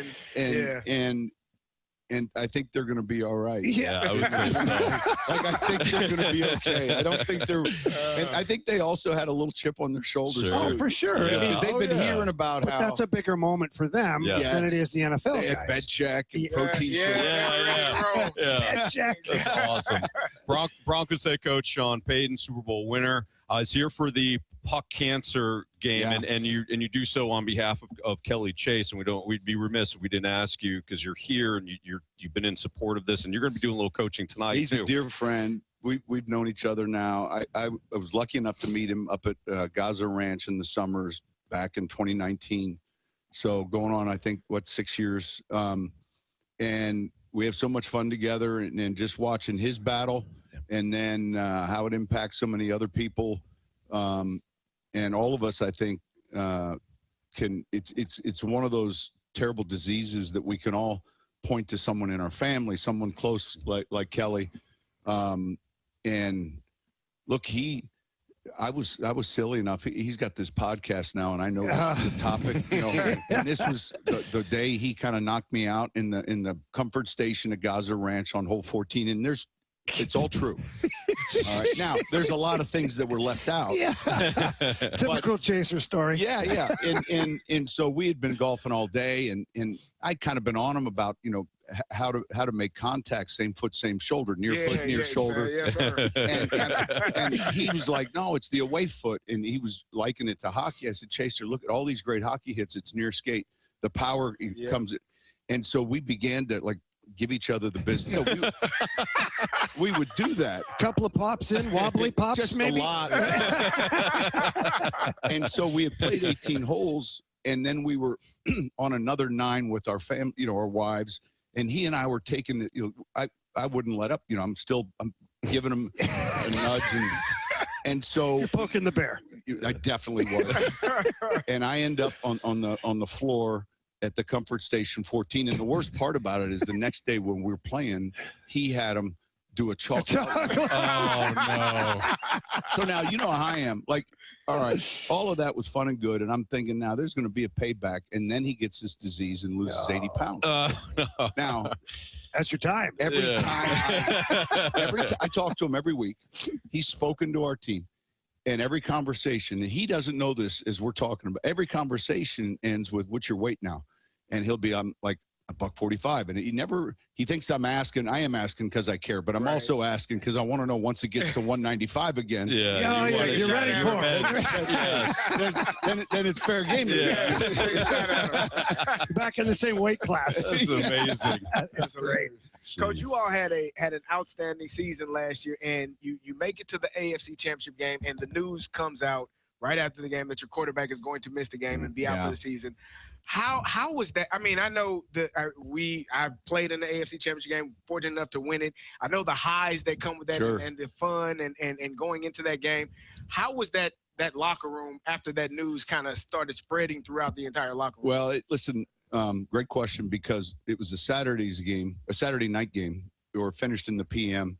And typically after talking with the team, I went and did the media. And when I came back from the initial press conference, the trainers, doctors were in my office. So I knew someone was injured. Right. And they had said, hey, Bo had fractured a bone in his foot. And by that point, our players were leaving the locker room. Mm-hmm. Bo wasn't going to be able to address the media. And so I just went back out and told the media, because I really wanted that to be like a message our players were hearing, as opposed to, like, I knew we weren't going to be in a meeting till Monday morning. Right. And I knew this story wasn't going to. Right. Yeah. So I think that at first, I think a lot of people were surprised. It happened really, really late in the game. And Bo had come over and he'd really done a good job putting us in position down to like the 7 or 8, on a pass that we got pass interference on. And I kind of shoved his shoulder, and he just winced a little. And I said, "You all right?" And he's like, "Yeah, my foot." And I said, "Watch us. We're going to the chin." And I shoved him again. Oh, no. And I don't even, and so he's doing great. Shoot, I just saw him yesterday. Our off-season program normally begins in the month of April, but because of, we went call it 3 extra weeks into the postseason, I'll push it back to May. And I think for a lot of our players, that'll be good. But he's doing great. He's at the facility all the time. And I know he was disappointed. All of us, whenever you get to that, especially when it happens on the second or third to last play of the divisional game. Yeah. And so that's why at first I think it was tough. A lot of people, I mean, Jim Nance, even he said, I thought it was just, a lot of times now you don't trust what you hear on the phone. Yeah. You question everything. It was a shock. Right. You have to question. He just finished the game. What happened? Yeah. Right. Yeah. So you want to ask AI, is this correct? Right. Google. Yeah. Yeah. I remember texting the group here, and I think somebody, maybe it was Marsh goes, "No bleeping way. No, you're lying." Yeah. It was from Schefter too, so it's that's right. real. But then you got to double check, make sure it's actually Adam Schefter. Schefter. Yeah, and not Andy Schefter. Yeah, in his garage or something like that. Yeah.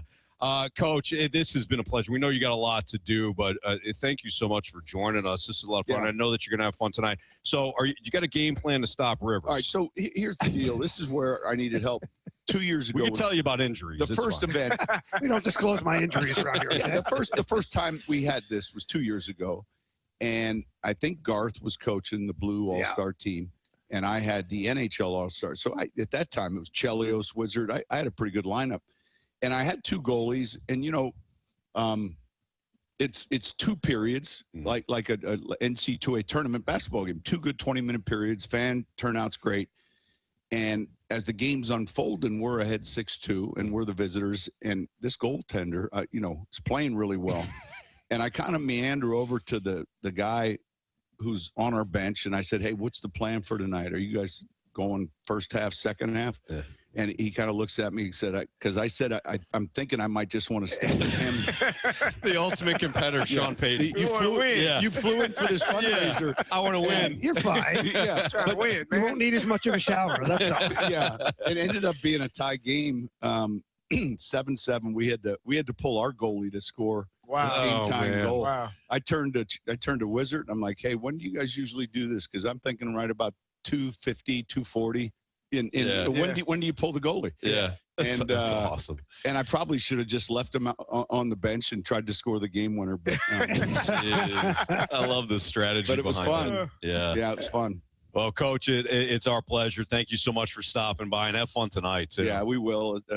It'll be a great cause, great hockey town too. Yeah. I mean, I grew up in Chicago, and I knew that rivalry and how important it was for those players and to be around so many of these guys. It's one of the best cultures in sport. It really is. No doubt. You know, you're always impressed with like events like tonight, the turnout, and we're just checking on Chasers waiting. Yeah.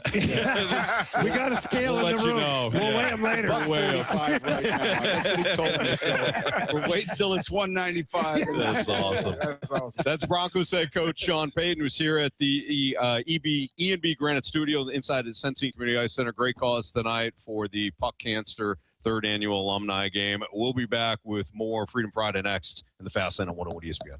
WXOS HD1 East St. Louis 101 ESPN is driven by Brown and Crouppen Law Firm.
ESPN is your home for Blues hockey. Every month during the season, you can score a pair of tickets to a Blues game at Enterprise Center. A new winner is picked every month throughout the season. Enter to win now at 101ESPN.com or on your 101 mobile app presented by Ted Drew's Frozen Custard. The Fast Lane is broadcasting live from the E&V Granite Studios at the Centene Community Ice Center before tonight's Puck Cancer Charity Alumni Hockey Game. Refreshed by Bud Light, Skimmer's Original Vodka Iced Tea, and E&V Granite. It's time for the Fast Lane's biggest question of the day. Presented by Banner Construction, the experts in James Hardy Siding. 5:10, your time check brought to you by Clarkson Jewelers, an officially licensed Rolex jeweler with Carey Davis and Andrew Marsh. I'm Anthony Stalter. Jamie's off to do some stuff for tonight's event. Another thank you to Sean Payton. Sean Payton couldn't have been more down to earth, cool. Carey, you and I were talking about in the break. Like you could tell, he could probably talk football another hour with us easily. He loves football. Like you can tell the guys that really truly love the game and are always coaching like that. That is just kind of, it's either in you or it's not. And he's talking about same leg, same shoulder. Like I'm like, yeah. That's the only way. There's no other way. Yeah. So yeah, he's definitely cool. a great coach and has done a fantastic job. No doubt. Marsh, what do we got for biggest question of the day? All right, why don't we sort of like reset things today because we witnessed a really entertaining night last night in St. Louis sports. We had the Cardinals who just, I don't know how they did it, but they did. They come back, they defeat the Rays. A great sixth inning, bottom half that is. The top of the sixth inning was a little shaky. But you know what? Without it, we didn't get the drama. That is true. That is true. And, of course, the Blues end up defeating the Sharks last night. Sorry, Anthony. But they get the job done in overtime with like 1 second left. Dylan Holloway with a terrific goal to pick up 2 points. The Blues now sit 6 points behind the Predators with a game in hand of that final wild card spot. Just the question, though, when you look at these two teams, we saw some grit last night, resiliency when there's adversity. Both teams stepped up. Of course, it's only one game for the Cardinals, and the Blues have had their issues throughout the year, but they've been playing better hockey. How exciting is it for St. Louis fans right now to just have some sort of hope heading into the month of April? I don't think we're pacifying St. Louis fans, sports fans, when we say that if the team is merely competitive, it doesn't necessarily have to be a true contender for fans to at least get some sort of appreciation out of it. That doesn't mean that St. Louis sports fans don't want and almost at times demand a contender, okay? I'm not saying that's a replacement for being a true contender. Both teams have got to keep building toward that. But let's be real. This is a rebuild season for the Cardinals. They have been rebuilding now for the last 6 months or so. Probably should have been rebuilding for, much further than that. Yeah. Nonetheless, we're in a rebuild. If they can merely be competitive, and I'll throw in entertaining, I think St. Louis sports fans will come to appreciate the young players giving it what they have, even if they don't wind up surprising and being a wild card team or something like that. I think last night the baseball game was exciting. Obviously, you got down. You had the highs and the lows yesterday of that game, and to finish it with a win, I think was outstanding. And the way that they came back was outstanding. Do I expect that to happen often this season? I don't know what I expect, but I do think that what you saw yesterday, you saw some really young baseball players doing a phenomenal job of playing baseball and playing the game the right way, right? You saw Alec Burleson. Not only did he hit the home run, the go-ahead and eventually game-winning home run, he made a hell of a play at first base where he made a stab at it and caught it. You saw Nathan Church, as you said, go 3 for 4, made a home run saving catch in the outfield. You saw Victor Scott, 3 for 4 as well, stealing 2 bases. Like, all of the things that you want to see your team do, they did it yesterday. Yeah. And they, in my opinion, they played the game the right way. They played it with speed. They played it with really good defense. The pitching, man, okay. And then they had some really good timely hitting. They hit for power, hit for contact, move runners over, sacrifice flies, like every single thing that you would want your team. And then you won the game, right? So I don't know what the expectations are for the entire season, but that was a really good game yesterday. And then the Blues, hey, man, you know, I listen, the only complaint I will have is I wish they would have done this sooner. Yeah. Because being, 6 points back right now, but still having 4 teams in front of you, I think is a tough task. We were kind of in that same situation last year, and I think the year before with the Cardinals, or definitely last year, not the year before, but last year with the Cardinals, where, you know, you're 3.5 games back or 4.5 games back, but you got 6 teams in front of you. Like, you basically need all of those teams to lose damn near every night, and you win every night for you to be able to surpass them. So do I think that that's going to happen? I think that's a difficult task, but this has been really fun to watch for the Blues. And I think I think they got 2 stars, man. Two young budding stars in 3. Snuggerud, Holloway, and Hofer. I think they got maybe 3.5. Broberg. Yeah. They got some young stars on this team that you know, if they keep playing the way that they're playing, they could be something to watch for the future. Going back to the Cardinals, after watching yesterday, which player are you more intrigued or most intrigued by? Just, again, it's one game, but yesterday we watched the game while doing the show, and you're like, oh, wow, I'm actually really intrigued to see what this player does. For me, it's Nathan Church.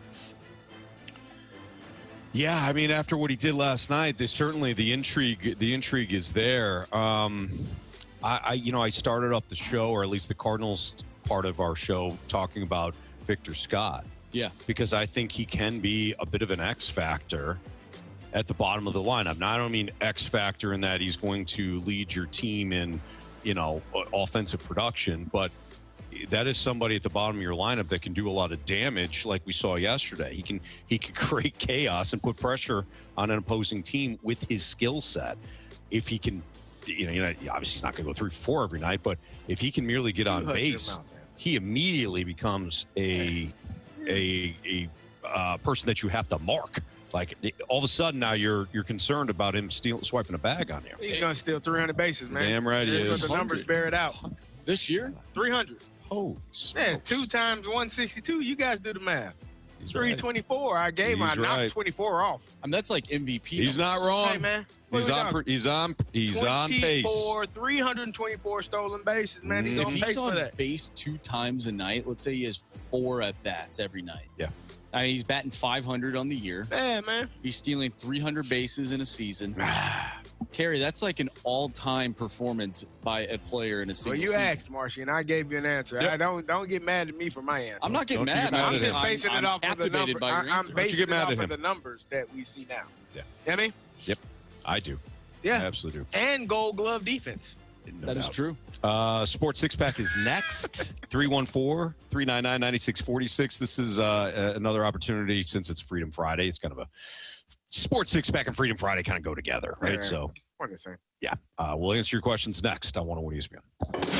Missed the Blues game? Want to hear the highlights? Need player reaction? Want more analysis and opinion? It's all here on Curbside, your next day post-game podcast with the voice of the St. Louis Blues, Chris Kerber. Catch new episodes of Curbside every morning after every Blues game at 101ESPN.com or on the 101 mobile app. Curbside is presented by Bellman Automotive. For the best price on a new Buick, GMC, Chrysler, Dodge, Jeep, Ram, or a used vehicle, shop Bellman and Troy. Online at Bellman.com. You can't do better than Bellman. If you've been thinking about upgrading your vehicle, now's not the time to wait. Throughout the month of March, Auto Centers Nissan has great deals, but it's already March 27th. So this weekend, or maybe tonight, if you're driving around, you got nothing going on, you got to head out to Herculaneum, because this month, Auto Centers Nissan, they've got all kinds of great deals. First and foremost, let's start off with the selection. They've got over 1,000 new and used vehicles, all in one location in Herculaneum, Missouri. So minutes from South County, short drive from Illinois. You can reach them from anywhere. But select new Nissan models this month. Buyers can get 0 payments for 6 months, 0 money down, and 0% APR for 60 months. If that won't entice you, how about this? Plus, remaining 2025 models have been discounted up to $11,000 off MSRP. If it's still not enough for you, then head to autocentersnissan.com, choose your vehicle, and then they've got a Claim My Buyer's Bonus button that you hit. And once you hit that vehicle qualifies for up to an additional $1,000 in savings. I mentioned before, now is the best time to head to Auto Centers Nissan or autocentersnissan.com. Those are the reasons why. On top of it, you get every new Nissan includes a 30-day return promise. They'll finance you. They'll set you up. They're the best. So head out there. Auto Centers Nissan, over 1,000 vehicles, one location, Herculean, Missouri. Shop now at autocentersnissan.com.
TMA? Then nominate yourself to be the Morning After Listener of the Month, and you could be selected and score a Form Energy prize pack. Sign up now at 101ESPN.com or TMASTL.com. The TMA Listener of the Month Club is presented by Form Energy. We do the work. You're in the Fast Lane on 101 ESPN. We're broadcasting live from the E&B Granite Studios inside the Centene Community Ice Center before tonight's Puck Cancer third period. Refreshed by Bud Light, Skimmer's Original Vodka Iced Tea, and E&B Granite. I have a question. It's time for the Fast Lane to answer your sports questions. I want to ask you a bunch of questions, and I want to have them answered immediately. Asking me all these weird questions. Answer the question. Answer the question. Answer me! Refreshed by Urban Chestnut. Urban Chestnut Swickle Light Premium Light Beer. Live your lifestyle, St. Louis. It's Fastlane on 101 ESPN. We are inside E&B Granite Studios, which is located at the Centene Community Ice Center ahead of the Puck Cancer third annual alumni game. Seen a lot of familiar faces. I saw Pat Maroon walk in. I saw Cam Jansen walk in. We talked earlier to Sean Payton. So the stars are rolling in here, boys. I know David Backus is here as well. So I think a lot of people are going to have a lot of fun tonight. But we've got some business to take care of. Yeah. We've got the Sports Six-Pack. Bradford, question 1, please. Question number 1. First question comes from Blue 42 Set Pizza Hut. I'm not sure if you guys watched the Cardinals and the Blues game last night, but if you did, what game did you guys enjoy watching more? The Cardinals. I mean, not that I didn't enjoy the Blues game, but the Cardinals coming off we were all like frustrated and sent right back to where we were the last 2 or 3 years with the Cardinals when they fell behind 7-1. So when they came back after Alec Burleson hit that home run, I mean, holy smokes, the energy within our studio, let alone what you saw at Busch Stadium. So that was exciting. Taking nothing away from the Blues now. Holloway won that game for them last night. I got to go with the Cards. It's game 1, you know? Yeah, I mean, Cardinals were outstanding, right? I think that was because you thought they were going to lose. You saw the sixth inning. Yep. Like, okay, it was fun while it lasted. Don't and then like this. It got really bad, and then it got really good. Mm-hmm. And so I think the Cardinals win was it was just more exciting, more runs, more. I mean, just more runs, more action a little bit. I think for me it was the Cardinals game because of the way that they won the game. Now I know the Blues game, the way that game ended, of course, overtime is always dramatic and exciting. And when you score with a second left to go before heading to a shootout, that is going to be exciting. However, we have seen the Blues beat the Sharks literally not too long ago. So we know that this team can beat them despite not having Robert Thomas. Guys. But I think for me, I would have to go with the Cardinals game just because – I mean, right when the Cardinals game ended, you only had, 30 minutes before the Blues game actually started. So I think for me, I was sort of riding that high of the Cardinals winning that game, that it was tough for me to not have that one be the standout of the doubleheader. Sure. It was an outstanding game. Call it that. But both games extremely exciting. And, of course, when both teams win, we're happy about that. I think I had more expectations for the Blues to potentially win more so than the Cardinals. Fair. Question 2. Question number 2. By the way, Jamie's Vacation Speedo, 527. Marsh hates the Blues. Oh, here we go. 526. Anthony hates the Blues. 527. CD hates the Blues. 527. Marsh hates the Blues. That's probably right. No, we don't hate the Blues. That's how they see it. You can't tell people how to see it. You can't get fooled again. You can't get fooled again. All right, we got a text from the 618. We may have answered this already. What is the most iconic touchdown or sack celebration in football history? We answered that a couple I said Billy weeks White ago. Shoes Johnson. Yeah. We did. The Icky Shuffle. The Icky Shuffle That's right. is something I always remember. That's right. I like the Dirty Bird. The Dirty Bird was cool. I've been trying to teach Killian it, but he's got my dance moves, so he struggles. Sack. I did. It was short-lived. I kind of like the Sean Merriman. Remember that? Oh, yeah, whatever. yeah. I don't know what it was called. I don't know what he called it. I don't know what it was either. Yeah, again, short-lived. There's a few seconds. There's some. Jared Allen did I like TJ Watt does the like he's kicking the door in, if I'm not mistaken. Yeah. Who does the home run? I think a lot of them do. Multiple defensive ends do like the home run. Yeah. I think that one's cool. Yeah, I don't know. Yeah, we kind of already hit on it, I think. Yeah. Mm-hmm. Yep. Time. Hey, listen, guys. That's okay. That's okay. Maybe they weren't listening. Question 3, please. Question number 3. From the 636, what does the future hold for Craig Berube? Will Saturday be the last time we see him at the Enterprise Center for a while? Well, yeah, I think so. I don't see how Chief, and we love Chief, I don't see how Chief makes it another season in Toronto. I think this will probably be it, given all that has transpired this year, not only the injury to Austin Matthews, but the nature of the injury and how response. Or lack thereof. Yeah. Him, Jamie highlighted some of the issues that Craig Berube may have had it with getting on the same page as the young players. It doesn't look good for Chief. And maybe he winds up being an assistant coach someplace next year, or takes a year off, or I'd love to see him back in St. Louis, maybe a part of Monty's staff at some point. I don't know if that's in the cards, but could do TV as well. He jumped on the TNT broadcast when the Blues let him go, so he did a little bit of that. So maybe that's another route for him as well. But I do think this is probably it. Question 4, please. Question number 4. All righty, we get a question from DLW 1904 in the Snake Pit. What happens to Nathan Church when Lars Nootbaar comes back? Good problem to have right now, but this is where the Dunk used to say this to me all the time, and he actually got it from his dad, Dave Duncan. Papa Dunk used to say anytime Chris used to walk down the line of like, Dad, because we used to talk to Papa Dunk every Friday when we had the turn. And Chris was so well thought out with his thoughts on players. He's like, Dad, what if, when this player comes back and this, do you move this guy, this, that, and the other thing? And Dave Duncan, Papa Dunk would always used to say the same thing. Son, it'll work itself out. Yeah. And it always did. It always works out. And Chris would be like, no, Dad, answer the question. He's like, son, it'll figure itself out. Yeah. So I hate to give just kind of that, nonchalant response, but you figure at that point, not all three outfielders will be playing well. Yeah. Hope they are. If they are, then it's a great problem to have, and you get kind of a rotation going on. You could also slow play the hell out of Newt coming back. Yeah. You got 2 months. Yep. At least. It's 60-day IL. Yep. You got some time. You got some time to. You got some evaluation kind of figure time. out whether or not the guys you have here can play. Yep. And if they can, hey, why? You're probably not rocking the boat. But if they struggle, and you feel like you got Lars right there waiting. Exactly.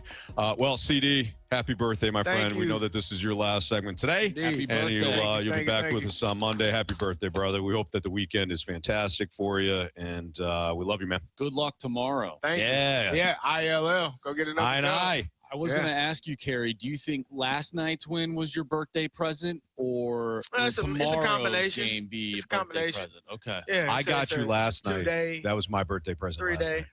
What was that? For him?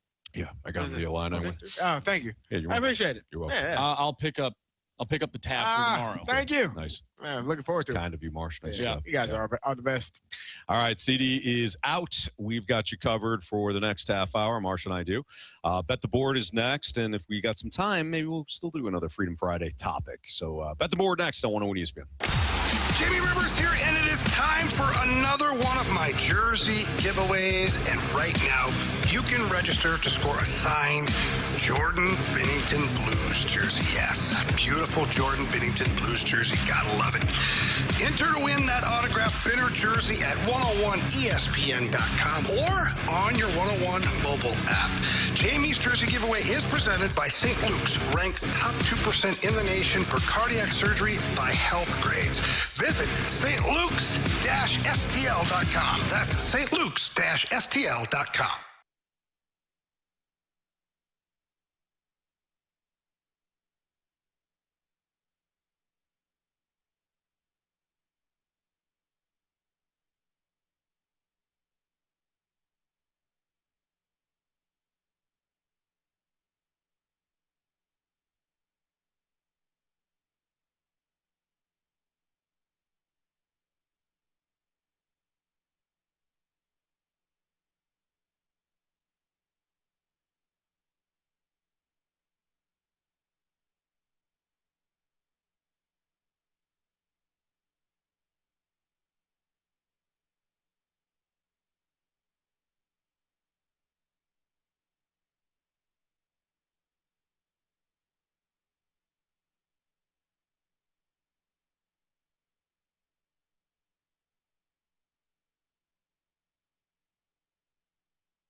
social with 101 ESPN. Follow us on Facebook, Instagram, TikTok, X, Threads, Blue Sky, and YouTube at 101 ESPN.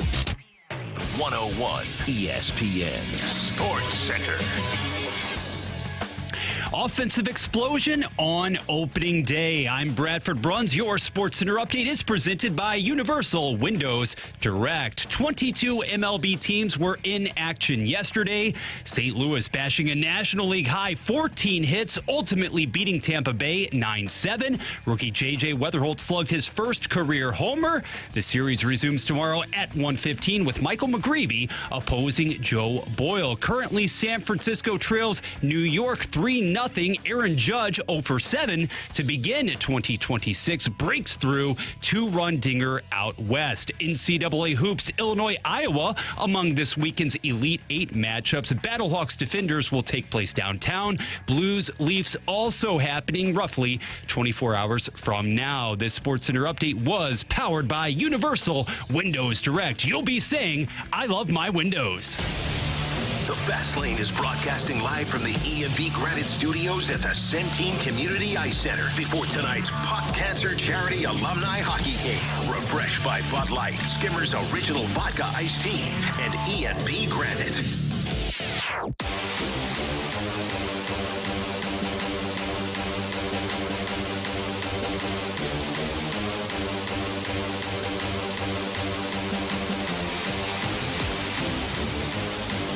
Live at Centene Community Ice Center inside the E&B Granite Studios. Just Marsh and I. Marsh and I are the only ones that remain here on site. No, not really. Jamie had to go play. Or is at least getting ready for it. He's getting dressed, Anthony. He's got to sharpen the skates. You know, he's got to tape up the old shin pads. He's getting geeked. Get some tape on his blade. Make sure everything's ready to go. Yes, sir. All right, Marsh. We got a new leader. We mentioned this before. We got a new leader in the clubhouse for Bet the Board. Yeah, that's me. 11 points. Anthony, you and Jamie have 10 points, and Carey has, I believe, 5 points now. All right. So, without further ado, Marsh, what are you doing? All right. I am looking tonight at Major League Baseball, and I am going to go with the Seattle Mariners and Cleveland Guardians game. I'm looking at the pitcher props, George Kirby. It worked for me last night with Yamamoto. Hopefully it works tonight with George Kirby. 6+ strikeouts for the Mariners pitcher. Okay. Is it my turn? Or is it Jamie's turn? Probably Jamie's turn. It doesn't matter. I think it's your turn because you were leading both of us at one point. By the way, that's at -122. Okay. I have been talking about this pick throughout the week, dating back to the Spread Zone, which you can listen. By the way, the podcast's available wherever you download your podcast. I like Michigan tonight to score. Let me get the official thing here. I think it's going to be a high-scoring game. I got Michigan over 91.5 points tonight, Marsh. Michigan over 91.5 against Alabama. I think those two teams shoot the lights out. So Michigan over 91.5. Jamie has sent in his pick. He wants Matt Kuchar to win the Houston Open this weekend. Matt Kuchar to win the Houston Open this weekend. Yeah. Okay. Kind of a long shot. Well, here's the thing. Jamie is right there with us. So to throw that pick out there, he must be very confident in his pick. Yeah. Yeah, I'm sure he feels real good about that pick. Yeah. And Carey said, Shohei Ohtani to record 2.5 hits, runs, RBIs. There you go. So there's our selections for Bet the Board. Marsh, do you have any other Freedom Friday topics that are top of mind here? Because we still have a couple of minutes for this segment. Yes. So let's see here. The water boy wants to know what our best and worst subjects were in high school. Oh, best and worst. I was terrible in math. Believe it or not, I wasn't the strongest student, Marsh. Really? Yeah. Math was one of my worst subjects. English was always one of my strongest. So any sort of, like literary work. Yep. Reading comprehension, believe it or not.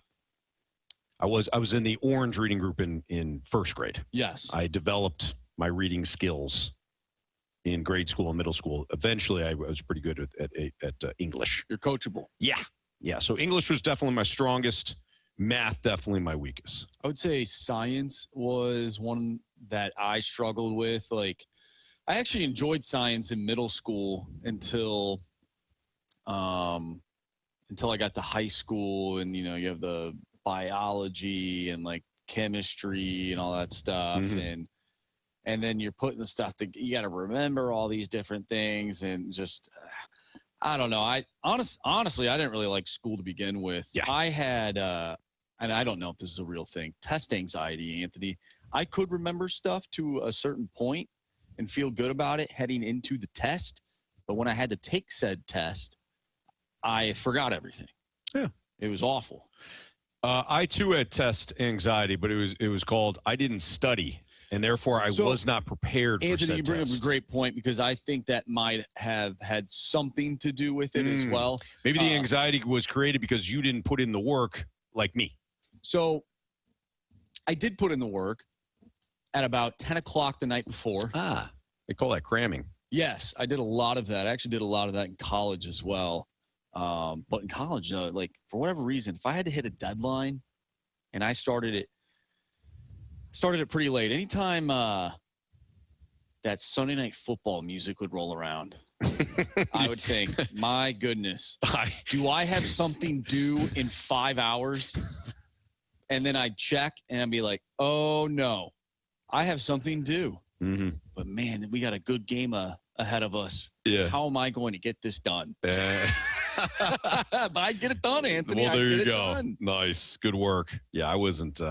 Here's the fun part, Marsh. If you at some point, if you have children, that's one of the toughest parts, to look at your kids and try to preach to them and lecture them about how important school is, which of course it is. Yeah. And to get almost frustrated by them not putting in the work and stuff like that. That's tough when you know damn well that you did not put in the work yourself. Yeah. Well, it's like one of those things where you say to them, hey, learn from me. Mm-hmm. This is what I did as a child. I don't want you to make the same mistake. I struggled, kids. Just study and you'll be better off. Trust me. How hard is it to help your kids do like math problems? It's impossible. When you yourself probably don't remember. March, I have to teach myself before I try to teach them. Aren't they doing different stuff now in terms of multiplication and division? They call it and new all math. That stuff? Yeah. I struggle with it just because it's not familiar to me. Yeah. But again, I can't, to be honest, I probably would have struggled with it anyways, even if it was the math that I grew up with, to be completely honest. Yeah. Yeah. So I'm not great with that stuff. So, and good news, Kristen, my wife, is not great with that either. She'll Why tell is you, that good news? She will flat out tell you, wasn't the strongest student either. So our kids are, how do I put this? Screwed. Huh. Hopefully they can do well in other things. Yeah, of course. Of course. Yeah. Mahomes Longbody texted in, Jamie's best subject was whatever Karen's best subject That's correct. was. Yeah. Yeah. For those that don't know, Karen helped Jamie a lot. Yeah. In grade school, middle school, and high school, probably. Yeah. If you had to go back to college, would you do it? And I say that obviously college was a fun time with all the extracurriculars and whatnot. Sure. But if you had to go back in time, you would also have to go to class. Yeah. If I gave you that option right now. In a heartbeat. Would you do it? In a heartbeat. Really? I loved college. In a heartbeat. I think I would do it too. In a heartbeat. Still knowing everything that I know, my life plays out. Yeah. Just sort of like a reboot. Like a reboot. I don't know if I would change anything. I think it's almost like one of those things where you just experience it again. Yeah.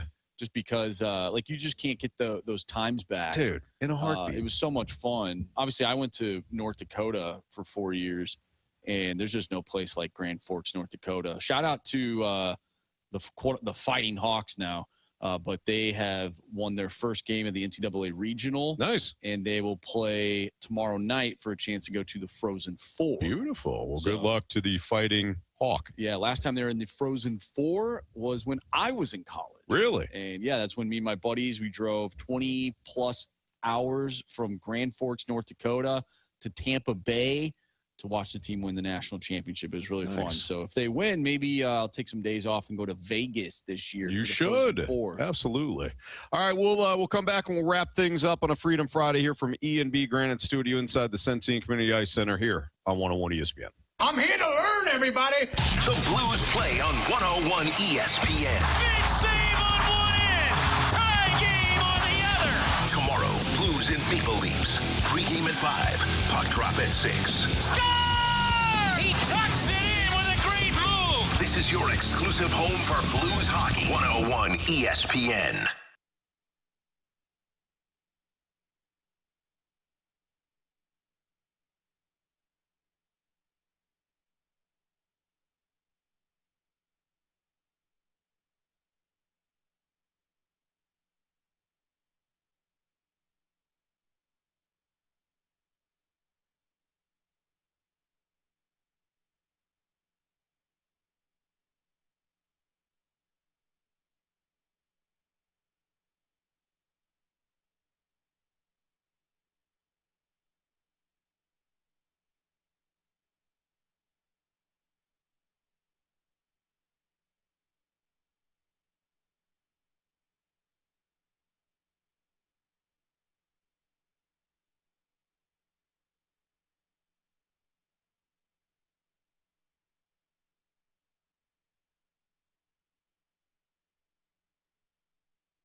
You're in the fast lane on 101 ESPN. We're broadcasting live from the E&B Granite Studios inside the Centene Community Ice Center before tonight's puck cancer third period.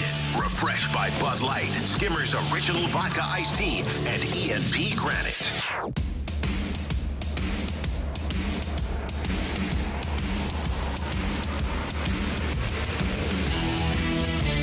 If you missed anything from today's Freedom Friday show, you can always download the Podcast available at 101ESPN.com or via the Dobbs Tire and Auto Center's 101 ESPN mobile app.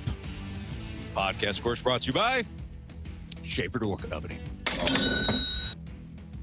Real quick, thank you to Bradford Bruns back in the 101 ESPN studios for helping us out throughout the course of the show today, including managing some technical difficulties earlier today. So, Bradford, thank you very much, my friend. Thank you for Doty, our engineer, for getting us out to E&B Granite Studios and getting us set up for today. A lot goes into broadcasts like this, so we appreciate all the helping hands. And thank you to Sean Payton, that was Denver awesome. Broncos head coach, who stopped by today.